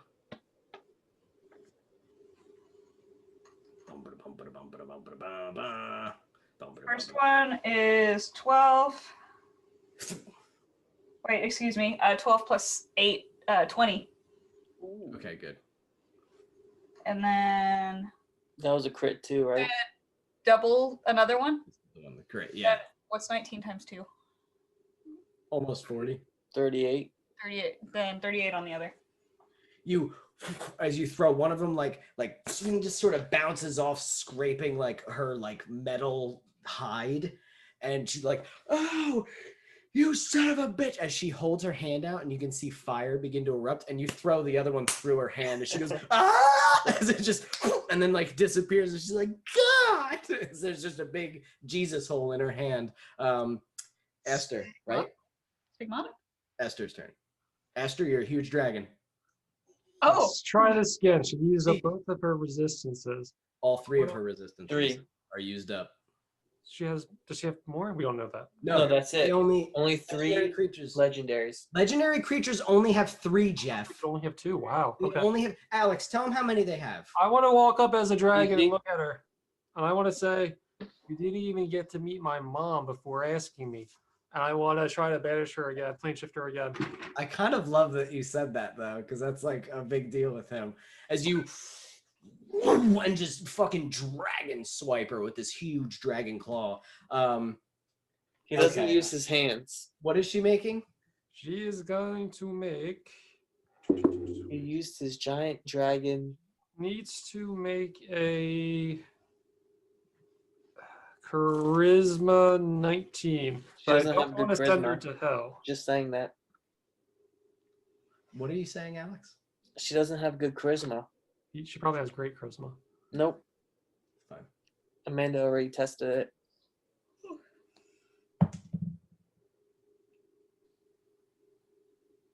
$12. What does she need to beat? 19. 19. I gave her a +5 to charisma. So what did she get? I rolled a 12. Yeah, I know. 17. We should watch that movie. She is Where- going to Draxia's throne room. You're gonna send her. You just are feeding people to Ooh. you. Boom and slam as she. I will kill you. Well, that's that. Who's hungry? Can I really quickly run over to Scratch? Yeah. You run over to Scratch. What would you like to do? I think I have lay on hands. 7. He looks at you. Hello. And he's like dragging his body. You can see his spine sticking out of his back. That's not good. Ow. I'm in tremendous pain. Did I not? You're a cleric, right? Why am I a paladin? Fucked up. Did I fuck up? Nope, that's not right. Hang on, I've got something. You are a paladin rogue swashbuckler. Here, let me use my lesser restoration. Either that or I've got potions of healing. You I just need him alive long enough so he can become Vondus, and once Vondus comes back, he can become the Summer Queen. That's all I need. I not die. Oh. I was, He's just in tremendous pain. no, You he have a tweets. broken spine. That's fine. he crawls over. Step on. Headhunter, you do it. Step on. Fix Oh, it. you want me His to crack broken it back spine. in place? Yeah. I'm not really I a thought back doctor, into but it. I'm gonna try to force his spine back to where it's supposed to be. Make a medicine check. Yeah, that's the first. Do any of us ever? Ooh. I have 0+ for medicine. 16. Oh, that's not bad actually. Huh. You're still big, and you're like, "Ugh," poof, and it just, and he coughs up a bunch of blood, and then he goes, like, sits there. Is it working? Are you paralyzed? Move something. Oh, I think Scratch paralyzed. And then you can see his legs begin to twitch. You go, twitch, Oh, that's a good sign. twitchlings, and then his legs start, Oh, thank God. and his for body kind of that. Oh, God. heals itself as he crawls back up and is like, Oh, good.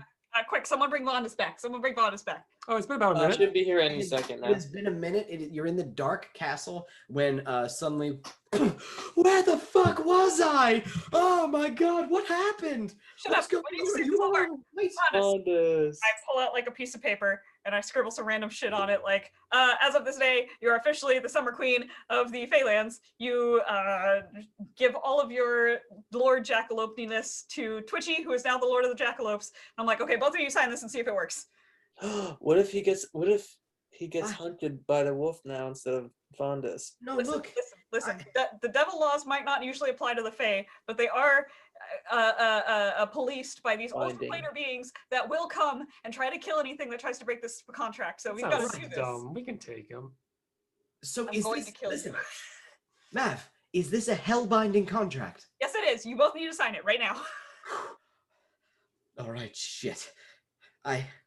He starts to sign it. Alex.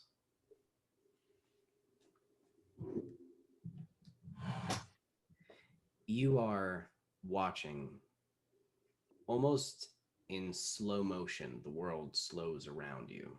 It feels strange.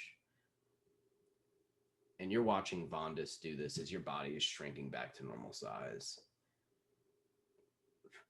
And you hear a voice in your head.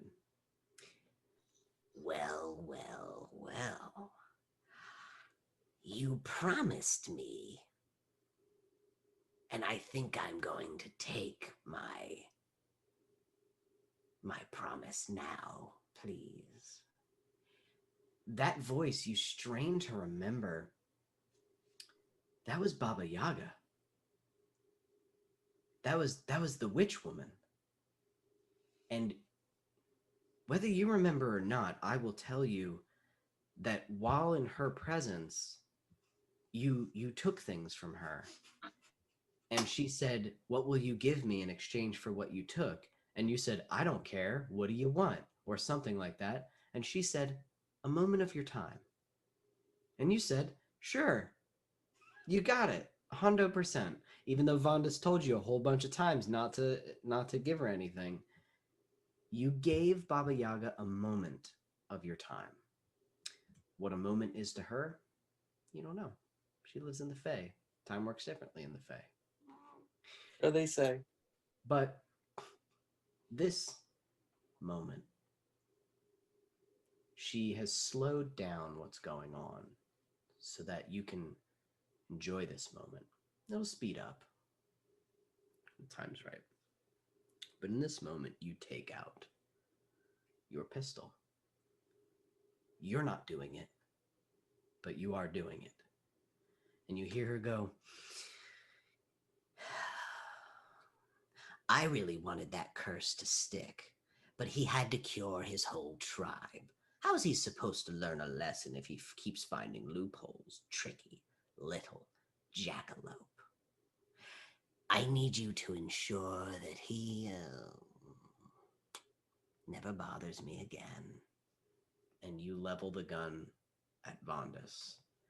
As Vondas is, we see in real time as Alex is slowly, Vondas goes, "Listen, I'll sign it, but it's not going to come into effect until the Summer Queen is actually dead. How long do you think it's going to take Draxi to do that? Because it's down, it's ready, we just need her to..."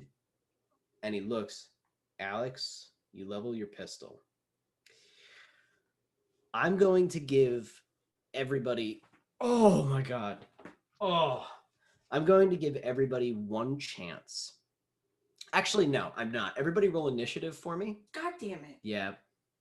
Bum, bum, bum, bum, bum, bum, bum, bum, bum, that initiative? Yes. Oh, my honey. 17 bum, bum, bum. plus 8. I got 25. No, not you. I didn't. No, not you. Everybody You else. said everybody. No, not you. Everybody. You gave a moment of your time, and I'm taking that moment now. How is a moment of my time pulling a gun? Whatever. It's narrative. It's a moment of your time. Did you roll? She is taking control of you. You don't know what she meant. She's a Oh, fucking okay. fey creature. Yeah, she's a witch. Or It's whatever not she like is. they're not like devil deals. They're just 18, all like, 12, 10. You okay. got 10, Astrid. 9. She got a 9. What did you get, Mav? 18. 12. Oh, Jesus. All right. So, Mav, you can do something. Something in this moment. You see Alex's eyes gloss over as he pulls a gun and is about to shoot Vondas in the back of the head. This will obliterate Vondas's head, killing him. I want to throw Rakasha's returning dagger to try to disarm the gun. If that means going through his hand so that he lets go, or if it means hitting it hard enough that it gets out of his hand. Okay. Ooh. Okay. Frisco is right. Okay, I like that. I want you to roll to hit Mhm. with advantage. Mhm. It has to meet or exceed Alex's AC, almost as if you're doing PvP. Okay, Alex, what's your AC? 17. 17. I saw your smile, Jeff. It's like 17. 7 plus 6 is not 17, is it? It was 13. Is it real? Okay, and then the other one is... Drum roll, please. That's the wrong dice. That was a D8. Ignore that. Was I rolling a D8 the first time? Just do it again. Be safe. 19 Ooh, I like that. 19. plus 6, yeah. Okay.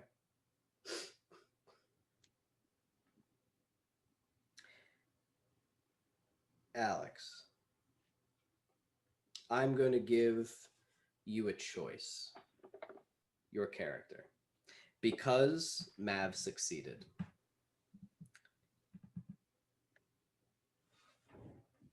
you can either, you're a big tough guy. You've had knives thrown at you all the time. You're a big strong boy.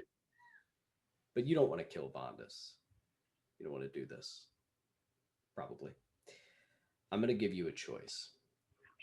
Mechanically speaking, I don't think this will change. We could discuss it, but you can choose when that knife hits you. You can either take the damage but maintain your shot, or if you allow it, you can allow that knife to cut off your hand, saving Bondus's life, separating your right hand from your body. I'm gonna have to lose a hand for my bro. You will accept that. Me and you can talk about what that means later, learning how to use your other hand. Maybe you're not so good, but maybe I'll feel like a stranger. Okay. So you choose to lose a hand to save Bondus's life. Mm-hmm. Mav, boom, quicker than anybody else, Christ. you launch that fucking, sorry, quicker than anybody else, you launch that fucking knife, and it cuts through flesh and bone. You can almost see, like, you've always seen how Alex can, almost in the blink of an eye, his body reacts and he can twist so that people, the blows of swords and bullets kind of glance off of his armor. Like, his reaction time has gotten that superhuman that he's able to do that. When you throw it, you can tell that his hand twists the wrong way, and he allows your knife to sink into the meat of his hand, separating his flesh and bone clean, lopping it right off. Just as it does, the gun kind of twists, and the hand reflexes and pulls the trigger, and the gun Shoots me in the dick. Stop it. The gun kind of falls with the hand onto the ground, and Vondus is like, "What the fuck?" And Alex, as you're sitting there, a bloody stump of where you're, God bless you.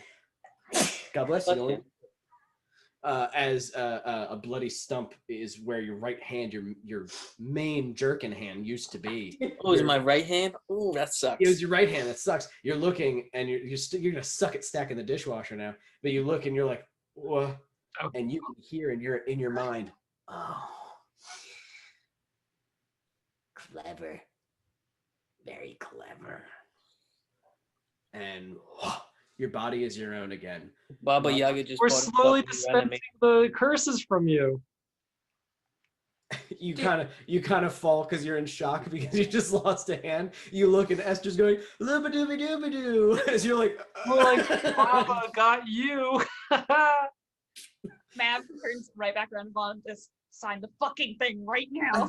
I did sign it. We just need to make sure that But she sign it. as he say Scratch goes Scratch sign, now Scratch eat, and he starts to eat the contract. As he does, you all are back in Draxia's lair. Is Vondus here? Vondus is there. Uh-oh. As he's like the contract, and he Big hand. he catches it with his little hands. And as you sit there, Draxia is sitting there, and she's like, looks upset. Did you send me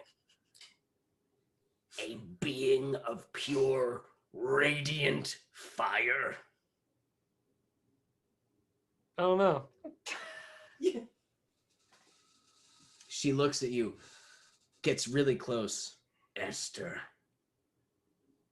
I could not be happier. And she points, and the wall kind of chisels away, and you can see the Summer Queen is like almost like crucified on this apparatus, and she goes, and Draxia goes and claps, and she goes ah, and like starts spewing radiant light, and you can see that she lights up a sign that says Draxia, and she goes ah. I turned her into a clap on, clap off. And she, and she goes, Are Is she still alive? Oh, for like another few seconds. Clap on. Why? Did you want to do anything? Try it. Please, please. Yeah! And her eyes explode. Her body begins to erupt and explode as all of the letters start spewing fireworks and everything. And you can see Vondis looking, and he looks at the contract, and the contract burns away. And as it does, you can see all of the paper and the spell that binds it start to wrap around him, because now you know the contract is fucking solid. It takes place, and and you can see he like erupts in radiant light, his horns lighting with fire, and his eyes are golden. He is now a golden jackalope. Oh my god. Dude, This is incredible. how do Did you it work? Did it work? I think it worked. I think it did. Well, Oh, how do you my, feel, Scratch? my Like, little, you Lord my of the little- Jackalope. Scratch isn't there. Oh. Scratch is back at the Feywild. You're all you're standing there. He runs over and goes, Alex, oh God, you sacrificed your hand for me. Someone had to give their hand today. it's the least I could do. He As puts I'm his pale little- as a ghost and bleeding out. He puts his little paw on your nub and it like cauterizes it, and he goes, "We'll get you another one.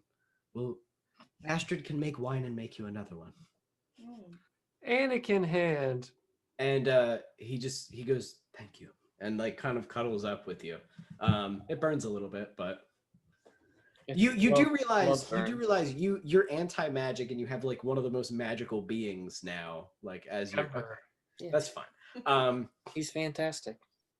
As you're all standing there, Jackson goes, "Well done, well done. I talked to my friend. She's thrilled with what you've done. We really appreciate it. That was great work. Well, on to the next thing. Feywild's all done, right? Back to the tree." And she claps her hands, and you all disappear. But we don't follow you. We go back to that dark castle where the Summer Queen once resided. And you can see Scratch sitting there. And he goes, "Where'd everybody go? Scratch alone. Scratch sad." Oh, I don't like that. Oh. And you can see that the contract starts to flitter, and he goes, and it burns away and begins to tie around him as it's like.